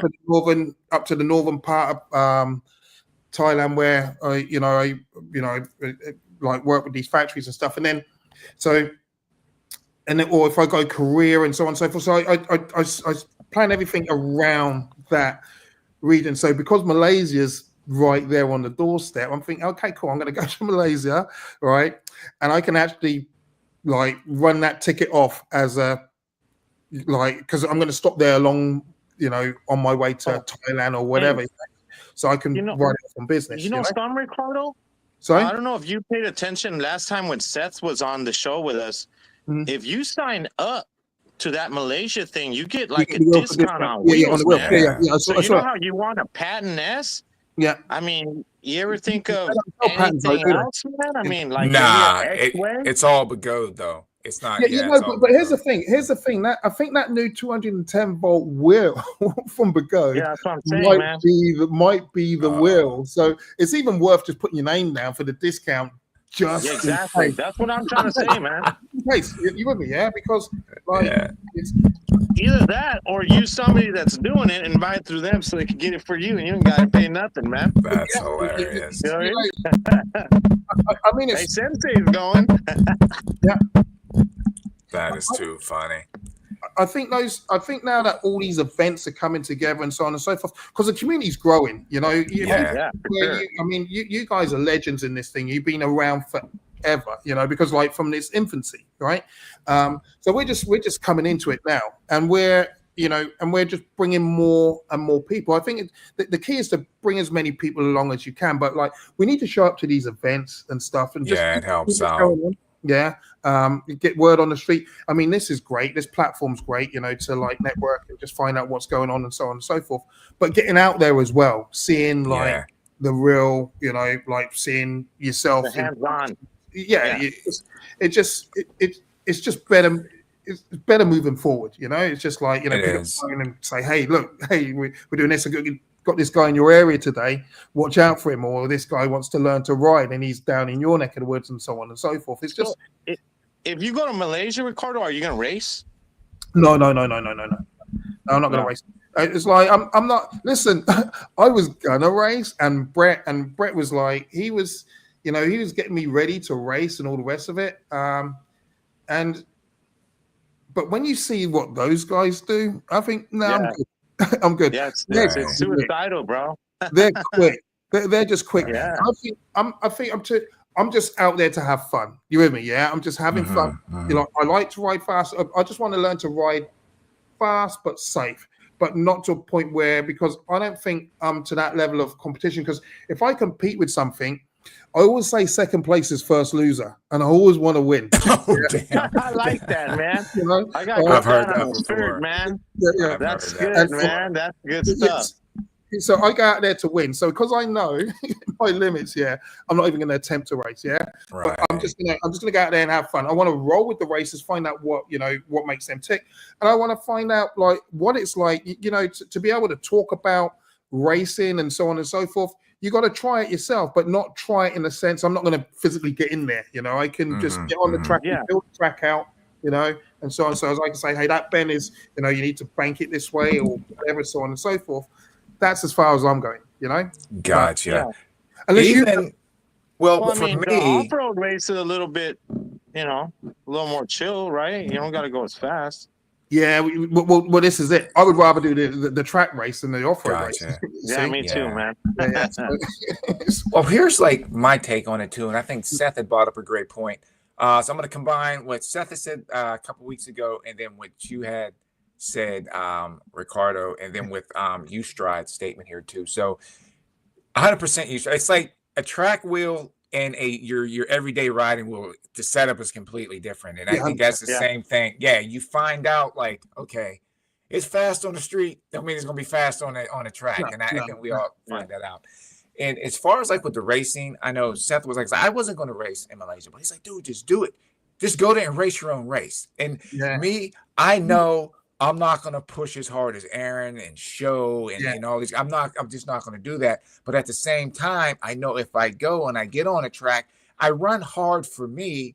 Yeah, I'm going to come out of there a better rider, you know? Yeah. So, that's exactly. I'm going to go there. Man. I'm going there to learn. Yeah. That's what I'm going to do. Take on it. But here's what I'm thinking, Mike. If they had categories, because they don't, if they had categories, I'd race. You with me, yeah? Yeah, then like age groups, weight groups, and that kind of stuff, and power motor divisions. Because they don't have categories, I ain't racing. You with me, yeah? If they had, if they did have categories, and I'm not sure what handicap is what, then I'd jump in, I'd race, But because I see, like, you know, Aaron, like all those guys, they jump on a wheel, they're gone. Yeah, like, bam, gone. And dude, you see here in California, you see some like 18, 19-year-olds that are real fast, man. They're not even known. I was telling Sensei, I'm gonna start interviewing some of these unknown young guys that are real young, man, and they're real fast. So I'm like, how's a 55-year-old, 50-year-old man, which I'm pretty close to being, gonna compete with a 20-year-old man? We can't. We can't. So there has to be an age division type thing, man. I'm with that. If there was, then I'd race, you know. But I think because of like what you're going up against and so on, it's like I'm just on there to have fun and learn the lines, you know. So, I know one kid, right? One kid, his name's Eric, right? He'll ride 45 miles per hour with one foot, the other foot propped on top, sideways, looking at you like, what are you doing, dude? Hurry up, man. Yeah. Like, that's something else. I can't do that. I can't. I'm sorry, I can't do that. Yeah. You see, they're fearless. You know, these kids nowadays, they fall down, break a bone, and it's healed in a week. Their bones are flexible still, man. You know? I break a bone, I'm even sure if it's going back. You with me, or whatever. It might not even heal, man. You might need rods to keep it together. What will be, you know. But they're fearless. You with me? Like they're absolutely fearless. I think like over time, you know, there's a little bit of like, hey, you know what? You know, when you put some, you know, a bit of common sense in with a bit of like, you know, like reservation, it's not a good chemistry for riding or racing. You know, it's like, you know, if you can ride safe, that's one thing. You know, fast, but like when I'm out there, if I'm competing, it's like and winner takes all. I'm going out to win. So like I got you. We got to categorize that, you know? Yeah, I know. Wasn't it TEF1? They had like beginner. Didn't they have different categories? Yeah, TEF1, pro and that type of thing. Well, here's the thing though. You got Corey, who's from Quebec. He's here in Canada, fireman. Like he's up there in age, over 50. As a matter of fact, I'm going to go closer to 60. He's killing it on the track, racing. Okay. Yeah, he's a fireman, but fearless. Yeah, like get on there, he's killing it. You know, so it's so I guess it all depends. You know, but for me, I'm not there yet. Yeah, but that guy that you're talking about, the percentage of guys like that are so small that we do need, like you said, we need categories. Well, if you look at Roger. Yeah, Roger's one of those guys too. Yeah, James Darnell, Roger. Yeah, they're cooking it, man. They're cooking. Yeah, you see, but when you go against Roger, and he's old and stuff like that, but he's just got like, you know, I saw him the other day. You know, when those guys are doing, he rides hard, bro, like hard. Like he's like like even when he takes a tumble, he just skids up and just like, yeah, whatever. Well, It's like, you know what I've noticed that's about like them, elastic, Ricardo? eh? So like the group that he rides with, they have this thing, man, that if you fall, you get your ass up right away and get back on it, dude. Yeah. I forgot what they called it, man, but yeah, his guys, man, if they fall, man, like get up, get back on it, man. You know what I mean? He's like elastic. So they all have that drive, dude. Yeah, like I saw him just like come off all scraped up. It was wherever it was where he borrowed the helmet. Yeah, he totally roughed up the helmet and stuff like that because Erwin Cobra was saying to him like, you know, like what happened to the helmet? I think it was a Tef1, yeah. Like, but yeah, he roughed up their helmet, right? Because he tanked out right at the end, yeah. But he just got up and just carried on, you know. Kept on going. If you look at Roger Race too, if you watch like his footage, very smart rider, intelligent rider, patient rider too. If it's just if you're gonna learn from anyone, it's him, dude. He's like a geometry teacher on a track. His lines that he takes, you know, very very intelligent rider, man. You know when go on, Mark. Well, like when I noticed, right, because I rode with him on a group ride one time. Yeah, he likes to take the hardest route because that's the way he learns, man. Yeah. See, like we're all riding the track that the bikes have. He's over on the right side with Brian and them. They're riding full force on like, is there even a track over there? Are you guys making your own track? What's going? They're just passing everybody, dude. Like, so he always looks for the hardest thing to challenge himself to make himself better. That's one thing I have noticed about him. Yeah, practice makes perfect. And if you take the easy route, you're not going to learn nothing. You with me? Yeah, you got to challenge yourself. You got to really challenge yourself. And it's like, so those guys are real good. Do you know what I was going to ask about was there was a rider in New York. He was oh my god.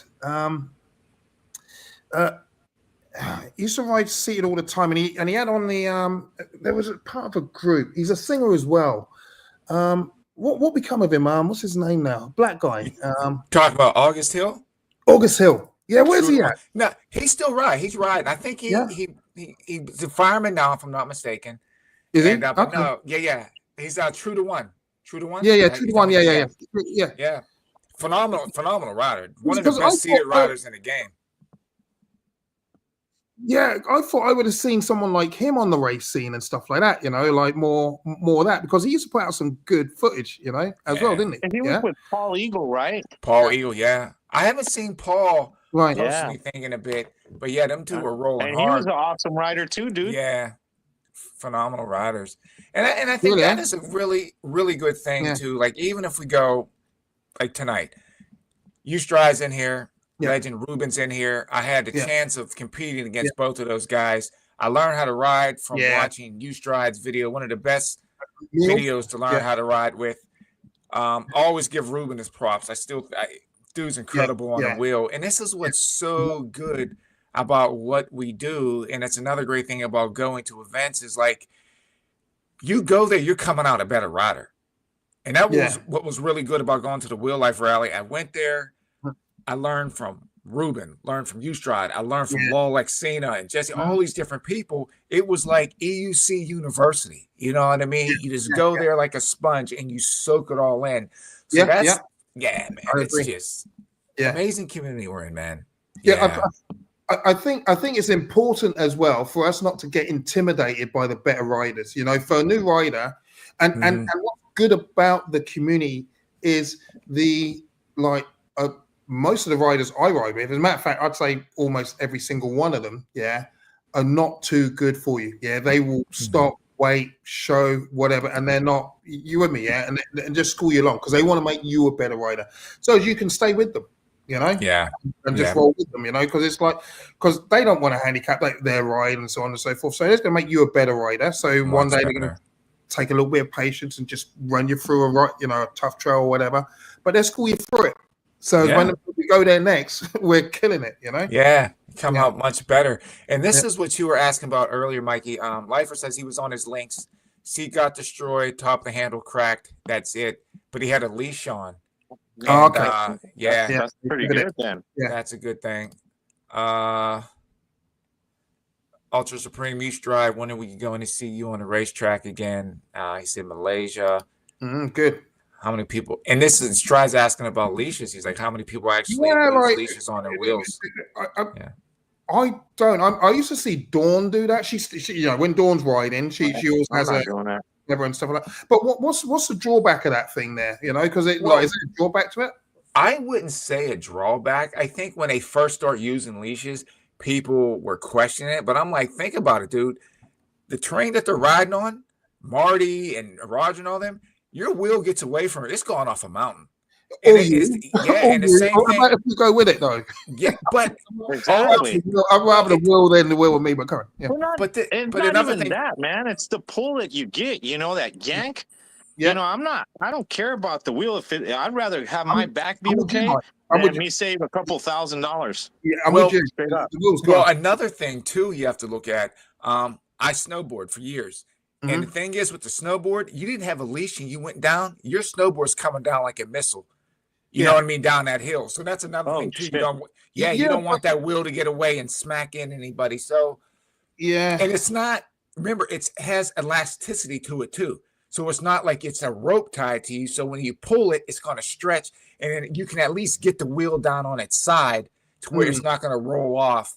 And then even take you down off the side of the mountain. So, I mean, so it's having the right tether then, yeah. Yeah, you got to have the right one. Yeah, so there has to be a particular one that you need to have for that. Because if it's such a great idea, how come they have not implemented it at all? At all? Well, I don't think it's that. I think it's more like we as the riders, I mean, how many riders do you see doing it? I've only seen Don, maybe one other guy.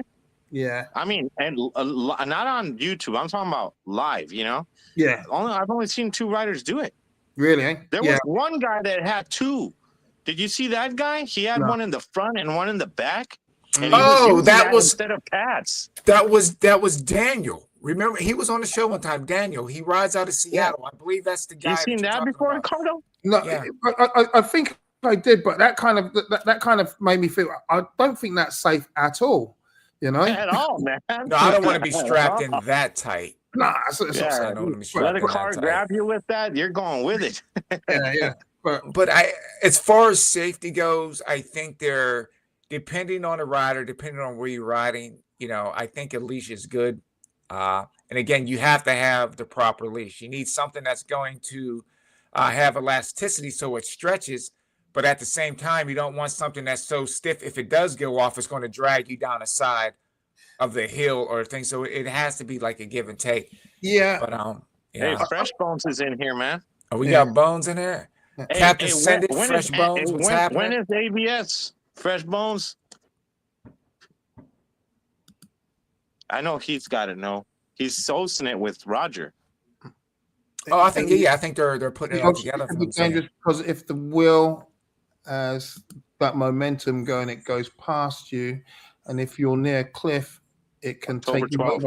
Yeah, like that's my take. Ultra Supreme, like the like I'm more with you, Mike. I know what you're saying, Sensei, as well, but it's like there's 6 one half dozen the other. Yeah, I'm on I'm with the half dozen of the other. Yeah, let the wheel go. Exactly. Then it's not worth it. Nah, it's like what will be will be. It's get another wheel. Yeah, that makes as much sense as me tying myself off to my car, man. I mean, like that's crazy. You technically tied your car with your seatbelt, but you can release that. Bam, Well, that's another thing too. Don't the tethers? Can't you get a tether that kind of breaks away too? If I'm not mistaken. They do. They have those, dude. They like break away at a certain amount of weight. Yeah, that makes sense because it will slow it down, right? Yeah, that's the main thing is to slow that bad boy down. That's what you want to do.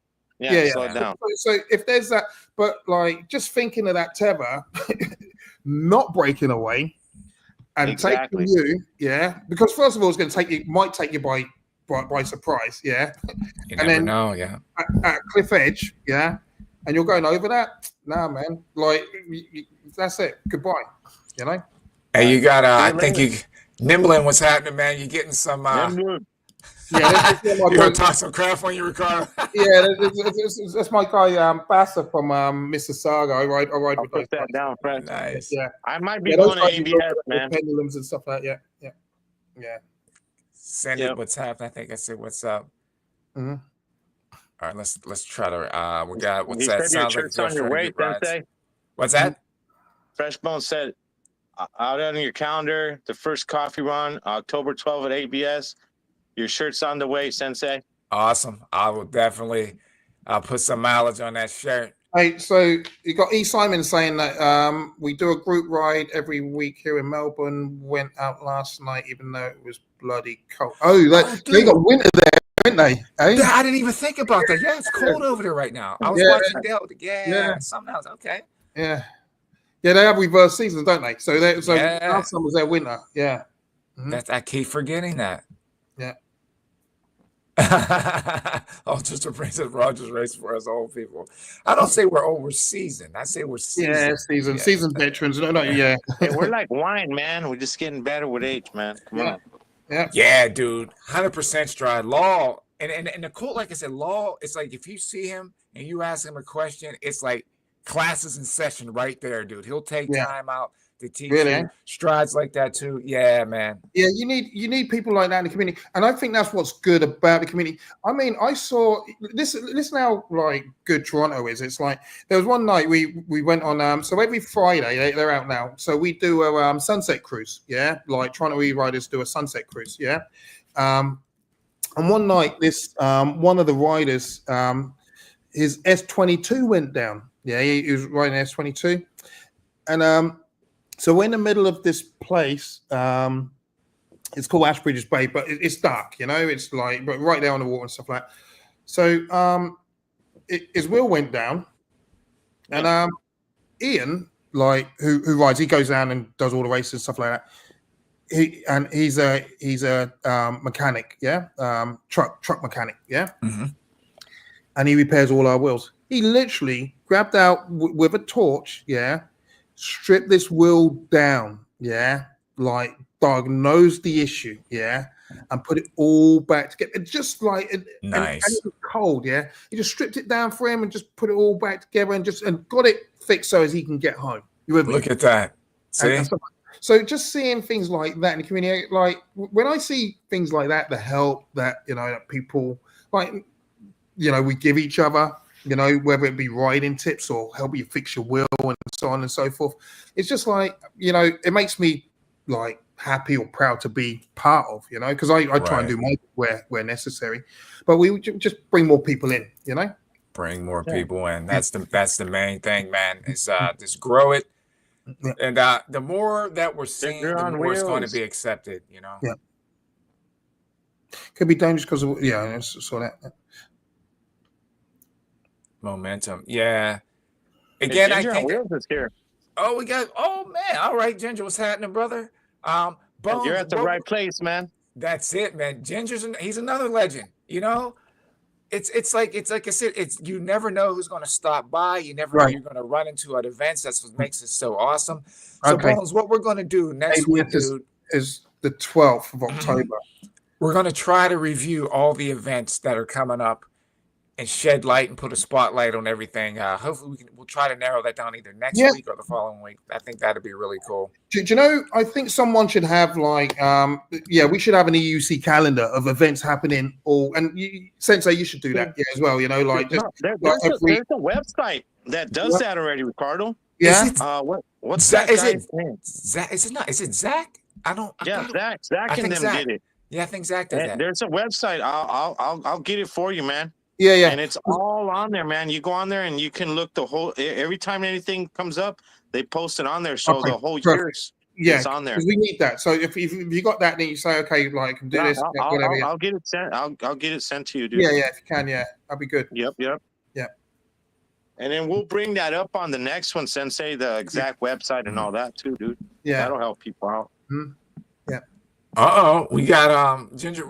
I'm here to stream fireworks. Is there a spot? Let's just stream the fireworks. Happy 4th of July, everybody. Happy 4th of July. Happy American Independence.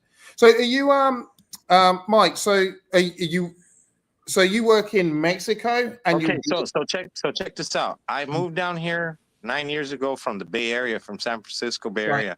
Mm-hmm. I'm an American, Irish Mexican guy. Right. I got divorced. I got 5 kids, and they're all adults, and I wanted to restart my life. So I just went as far as I could, and somewhere where I could still work in the United States. So I said, you know what?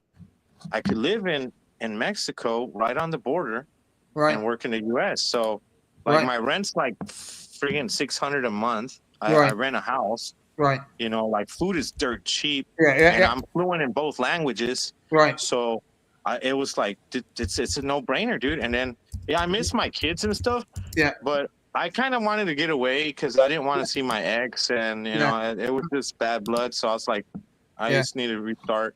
So I came down here. But yeah, I'm a pipe fitter of 30 years, dude. I'm a foreman. So I work my ass off every day, and I ride hard and I play hard, dude. You know, and all that, man. I love it. Yeah, my first experience from Mexico City. So we went down there to do. Funny, we went down there because my buddy's he has an asset recovery on cellular mobile phones, and so we went down to Mexico City. So he sent me down to finalize the deal.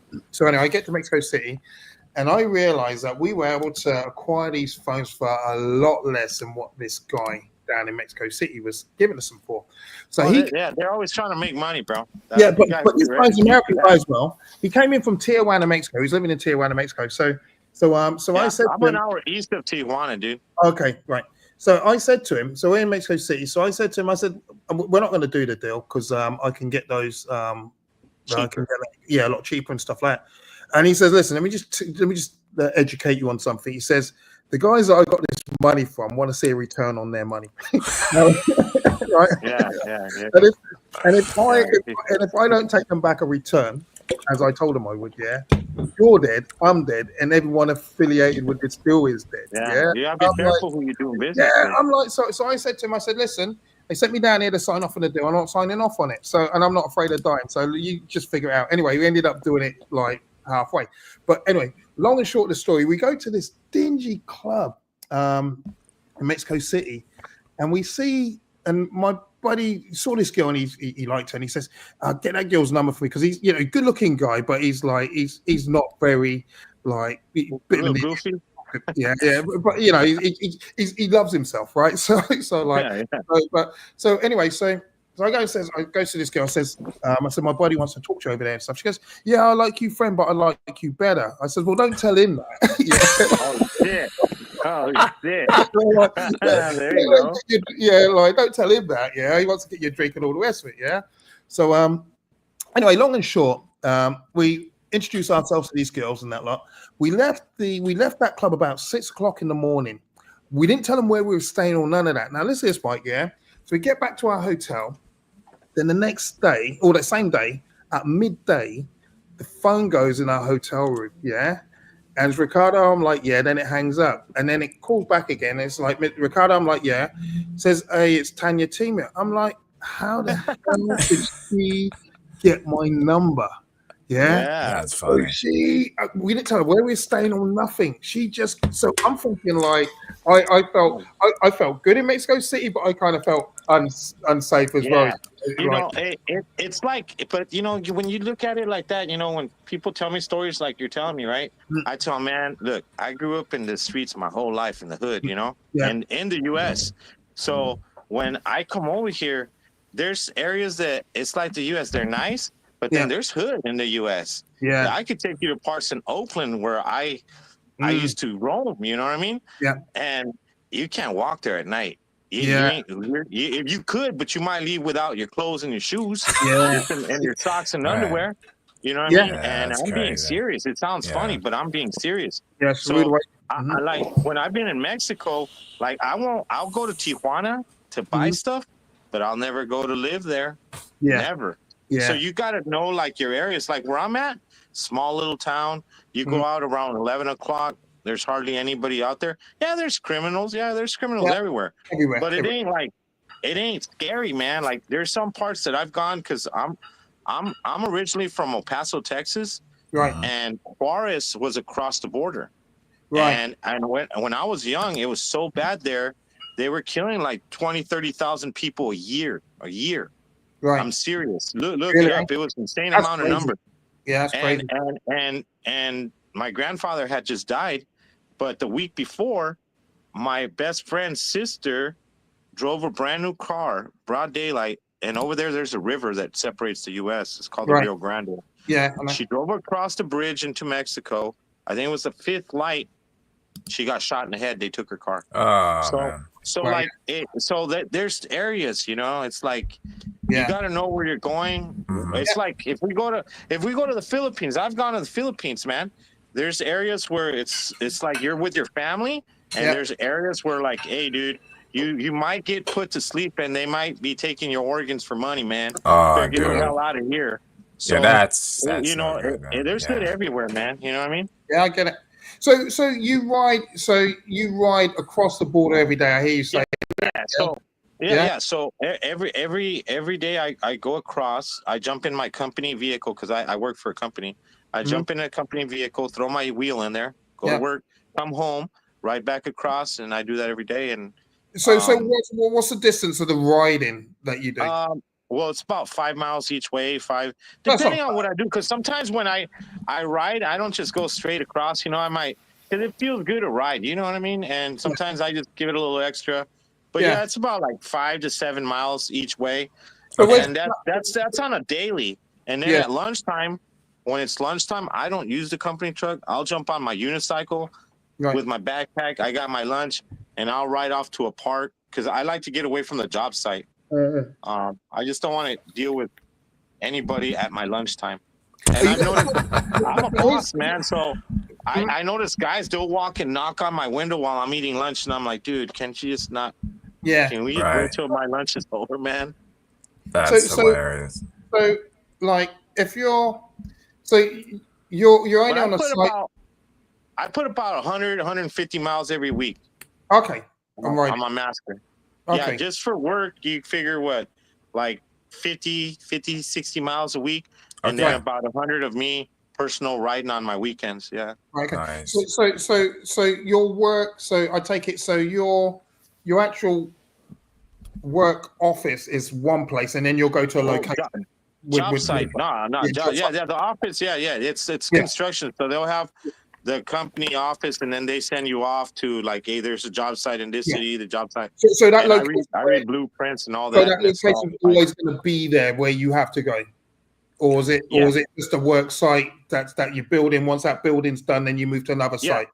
Yeah. But like when I got hired, because I'm telling you, I got 30 years doing what I'm doing, so I'm a very skilled worker. So like I'm in high demand. So I tell them, you know what, hey, this is how much I'm getting paid an hour. Yeah, I'm getting a work truck. I'm running work, and I'm not going past this point. Why not? Because I live in Mexico, and if I go past La Jolla, it takes me way too much time to get back home in the afternoon. Gotcha. And I just it's like having not a life, man. You come home like when I first got here, I didn't do that. I just took what came and I just went with it, man, because I was new to the area. But after a while, I was like, you know what? No, I'm putting my foot down because. Well, you come home 7 o'clock at night, dude. You know. Really? Right. Yeah. Check this out, guys. Hey, I'm in my door by 4, man. Now. So. What we have here. Oh, EC, what's happening, brother? Welcome to the stream. He's asking, as far as tethers, man, I don't know. I think that's just something you're going to have to research and maybe reach out to certain people. Would you get that from like somewhere like a rock climbing setup? Rock climbing, even like snowboarder kayaks, runs, man, and the surfboard tethers are what you want to use. Kayaks, I think, do it. Surfboards do it. Yeah, that's right. Like the Sea-Doo ones. Yeah. Like the kill switch tethers. Yeah. You would just have to research it. Yeah, because when you get pulled off the Sea-Doo, it shuts off. Because if it stayed on, you're getting abandoned out at sea. Oh, dude, you're done. You know what I mean? You're swimming back to shore, bro. Hey, dude, I used to ride Sea-Doos in the Bay Area. Yeah. And we would get like 2 gas tanks and fill them up and tie them in the back of the Sea-Doo because you're going to run out of gas. So we're filling up in the middle of the ocean, dude. And when you would get to the Golden Gate, you could see the great whites underneath that every day. and they're the size of a bus, man. Like the size of a bus, man. Freaking heart attack. You can see the shadows underneath the Sea-Doo, man. It's scary looking, man. Yeah, the Yeah, first time I seen that, I almost crapped my pants, man. I was like, what the hell? We're going to fucking die. I would never get back on another Sea-Doo after that, not in that water anyway. The Master is still a great wheel. No, but they don't mess with you, man. They don't mess with you. They're looking for seals, man. They don't. Yeah, but mate, you know, you come off your Sea-Doo in the middle of the water, yeah. With warm blood. You could look like a seal. They won't. I don't know, man. They know they're pretty smart, man. Because I've seen guys jump off their Sea-Doo and swim while they're down there, and they don't come up. They only mess with seals because you got the seals, and see the Golden Gate.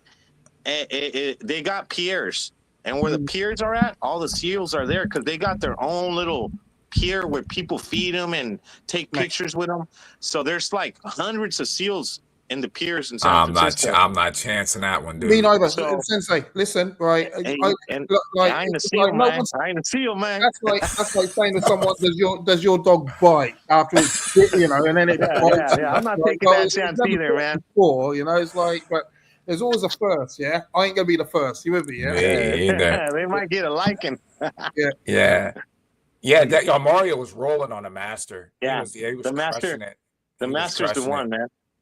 He was crushing it. Yeah, I'm still with my Master. I blew the board out today, and I'm still buying another board. I'm already ordering it. I'm ordering another motherboard, a control board. No, it's the motherboard, and then the plug board, and then that other one, the display board. Oh, okay. One's 55, one's 95, and one's 475. Good. You do it yourself, Mike. You put your yeah, I do it all myself. Yeah, and then if I can't do it, I got Austin. So like Austin's like, you know, like another whiz, man. That Austin guy, he made his own wheel. Yeah, he had his own wheel and everything. Yeah, the Pulse glider. Good.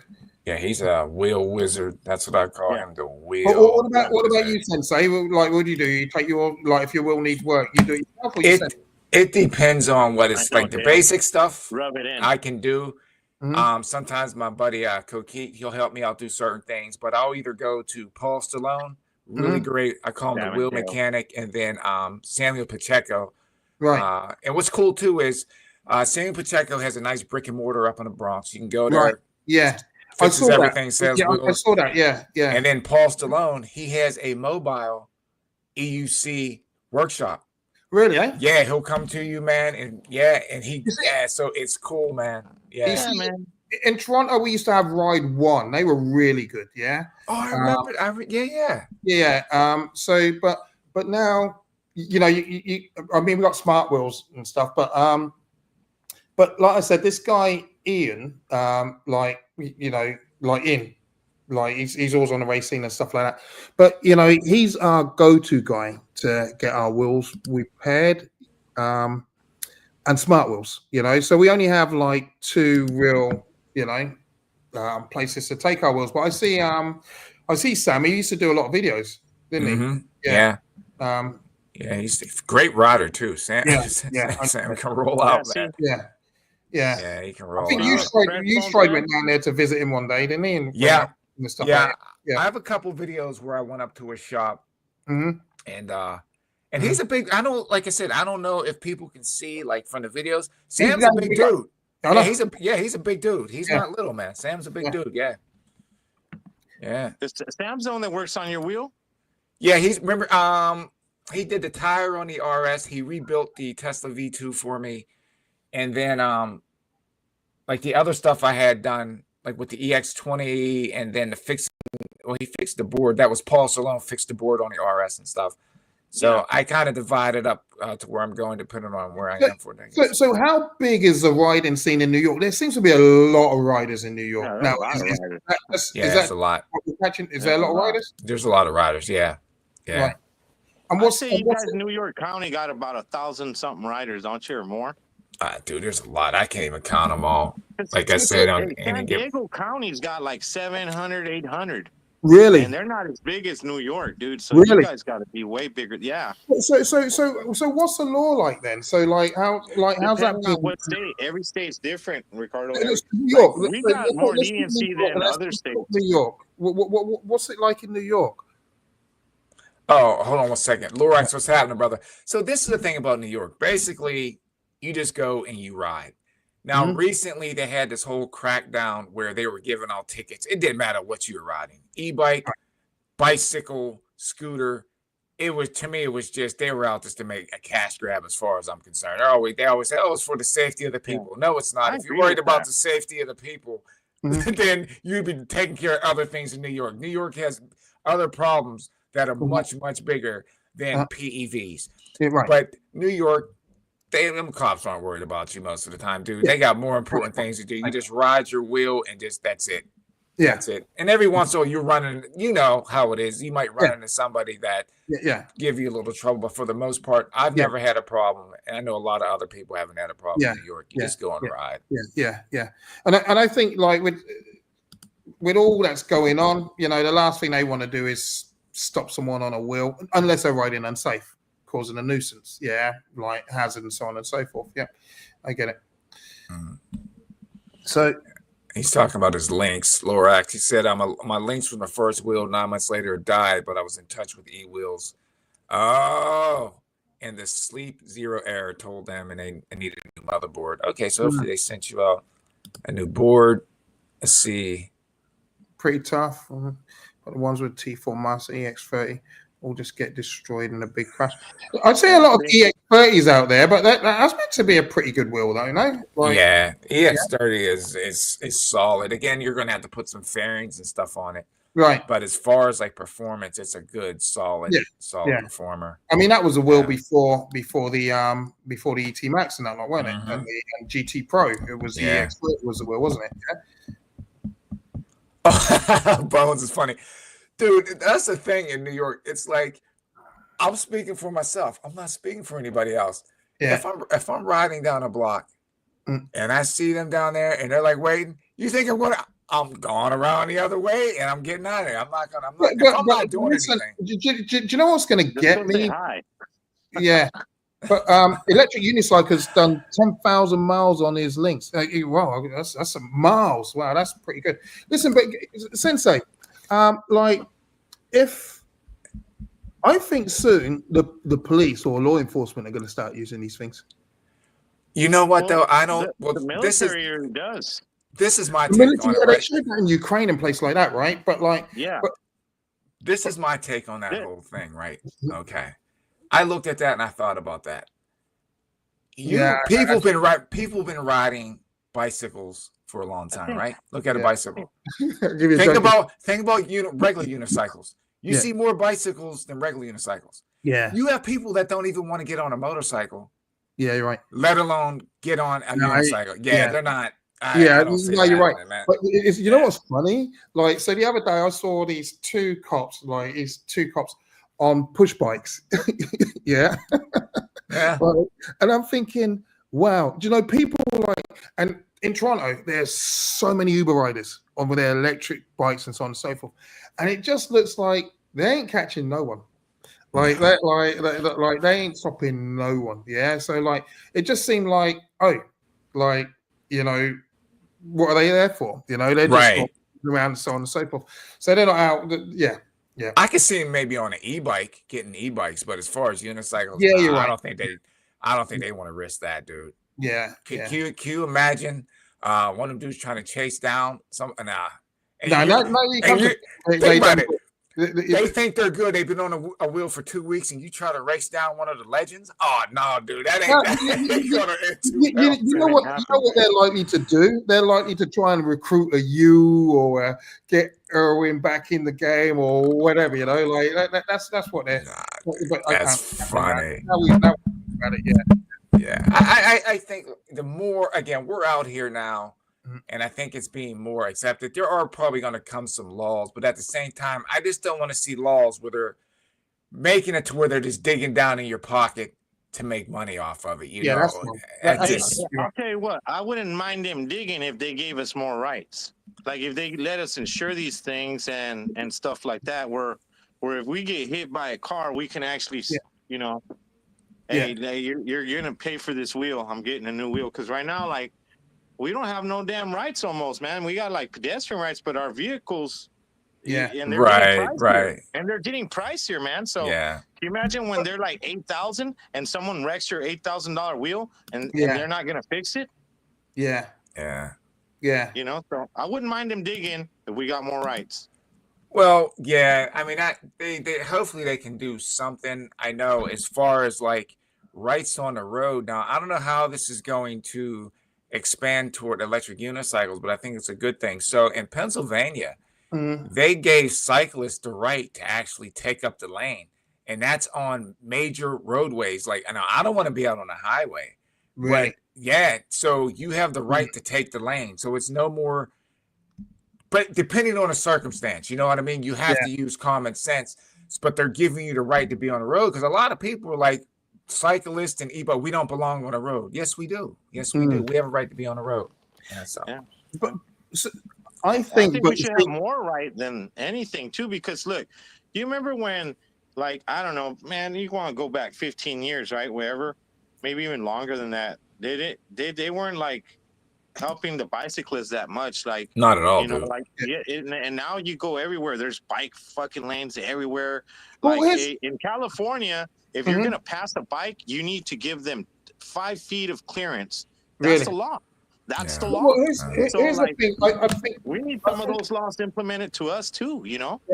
I think if the infrastructure's there, this would be good. I think what they need to do is like, you should have a pedal cycle lane, but you're going to need a wider road, right? And then you should have something for the electric bikes and unicycles and scooters, you know, because we're going that way.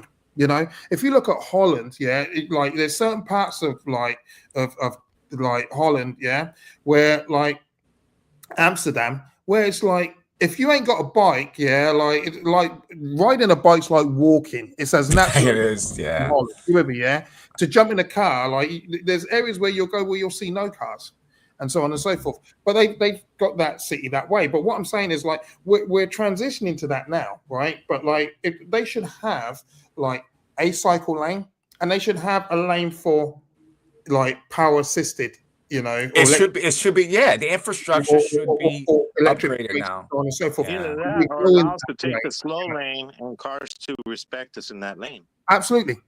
But it's got to be that way because there's some times where you're riding a bike lane, and then it becomes part of the road, right? And you still got the sign saying bike. So in other words, you have to give you have to give courtesy to someone biking in that lane right here downtown, in the bank and things like that. So and it is staying to the right, and it's just having the driver respect you. I mean, I was riding the other day, and there was a guy in a truck. It looked like he intentionally was trying to veer me off the road. They do that. They do that. They shit. do They it. do that. And they do it even more over here. They do it over here in Mexico even more. Yeah. I mean, why would you do that? Because well, you know what? Hey, you know what the law is here, right? So, like, let's say I hit you, right? Mm-hmm. You could sue me. So I'm better off killing you when I hit you. Yeah. Oh, I don't have to really pay shit back. All I gotta do is pay for your burial. That's it. That's crazy. I know. I was riding the other day, and it's just like sometimes you just got to take and just SUV was going down again. People don't pay attention when they drive, and I always give people room. I see them make a right turn, no signal. All of a sudden, as fast as they make the right turn, they start backing up. Really? So, I stop on the wheel, and my thing is, I'm not going to go around you because I don't know what way you're going, right? Yeah. They're yelling out the window, can't you see I'm backing up? I'm like, dude, you're not supposed to be backing up anyway. You know what I mean? Yeah. Well, I'm like, look, man, we're not going to go here today. Not today. Shit. Yeah, not today. Not today. Oh, but it's just like they don't respect us on the road sometimes. So it's just like, sometimes it brings out the bad guy in you a little bit. bit. Oh my goodness, dude, it's ridiculous. the guy I used to be, I'm no longer. But the other day, I almost. But like, That guy I might tell come you out what, of you a little bit, man. I had a guy riding on a cycle and he had his elbow out like that, and I was gonna turn around. I said, "No, if I turn around, I'm gonna do something." Yeah. Yeah. So just kept on going. Yeah. But I was so frustrated. I was saying, "Lord, thank God, because I knew I was." Yeah. Sensei, if I turned around, it would have been trouble. That's it. It's game on. Yeah. It's like, once you got to make your stand, that's it, man. You just, you got to swing, you got to choke somebody, It's just going to happen. Yeah. So Captain Send It was just saying, what was it about Malaysia? So I want to go to Malaysia for that event. Yeah. Some big gun needs. Good luck, man. He's gonna be humbled by the big guy. Just go to have fun, Send It. That's the man. main You thing. never know, man. Just go to At least you're fun, gonna get to see what's happening, you know, and get the feeling of being in that environment around that.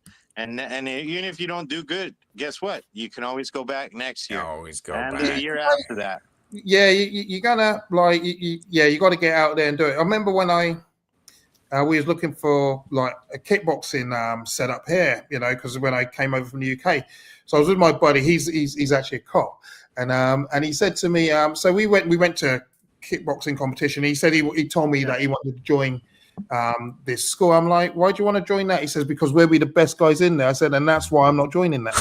He said, you know, we can go in there, we can rough them up. I said, and what are you going to learn from that? You with me? Yeah, like, I said, I want to go where. You know, I want to go where someone's going to beat me up. You with me? Yeah, like, and I learned from that. You know, and that's how I became good. That is hilarious. That's hilarious. Okay, check this out, guys. This is what I'm going to say. I'm going to keep this civil right here. So I'm just going to wait until tomorrow. Yeah. Adam, correct way, wrong way. So he's putting out a video tomorrow, and then we can find out what direction he's gone in, because I don't know. He's in the game. He's out the game. He's nuts, selling his unicycles. I don't know what he's doing, so I'm gonna give him the benefit of the doubt and see what direction he's gone in. Because I mean, he's a phenomenal rider. He makes great content.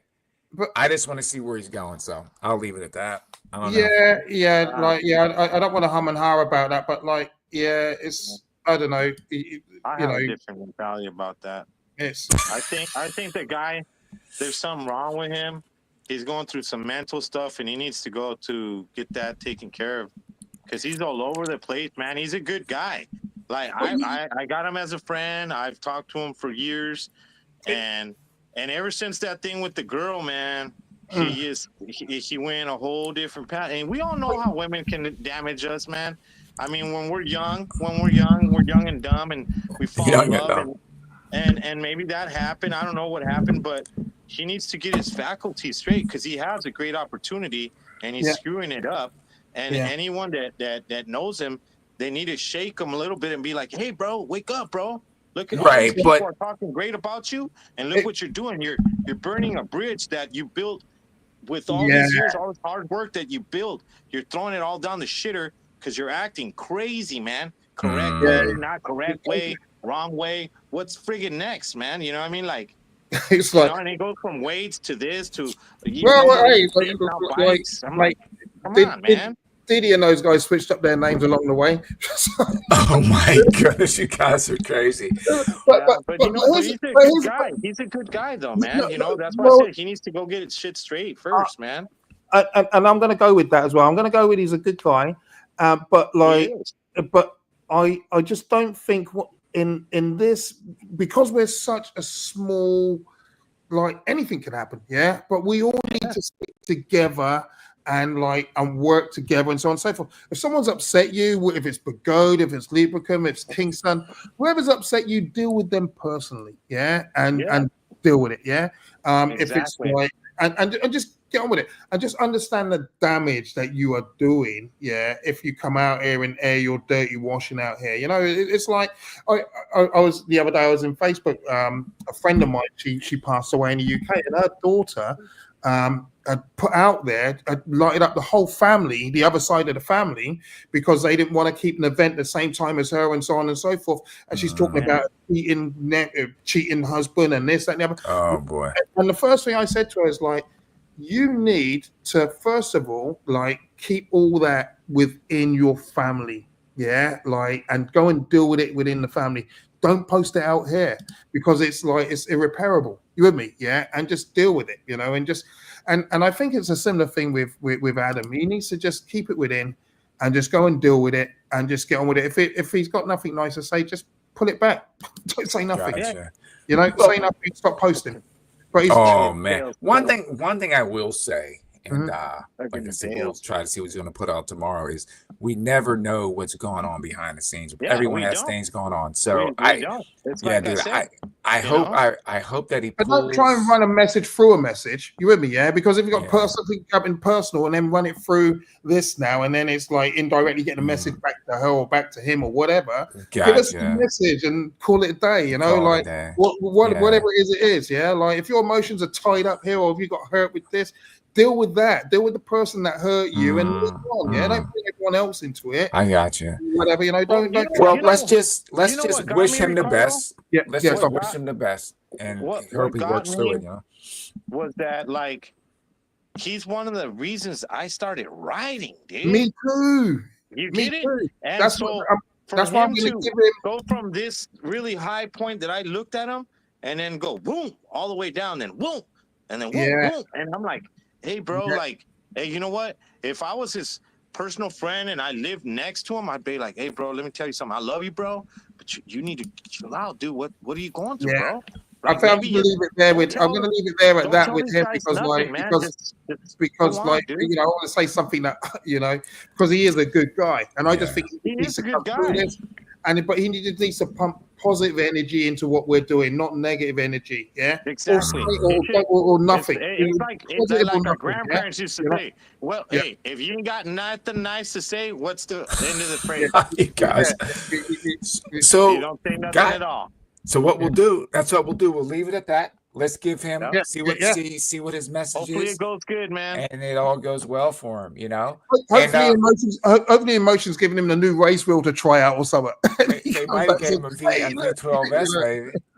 You know? And we got to find a way to get Dell to Malaysia. You know, Well, Dell. We should start a GoFundMe for him somehow. Why not? He should kick one up there. The tickets are not We should that. figure that Oh, shit out. right. I think the tickets are not that expensive. I went online the other day and they were, I can't remember, but they weren't that expensive. I think it's like 1,500 Canadian dollars, which is from nothing Toronto? really. That's not bad at all. That's from Toronto? Yeah. Damn, I wonder how much it'll be for me. I'm in San Diego. Hey, So I'd go to check this opposite out, way, guys. right? There's some good advice for him. Yeah. See, Simon says he can get a sugar daddy. Yeah. Hey. Oh, you got it. So check this out, guys. What we're going to do, man, we are almost 2.5 hours in. We're going to start bringing this down. You know, we're going to start. Yeah, I was going to say.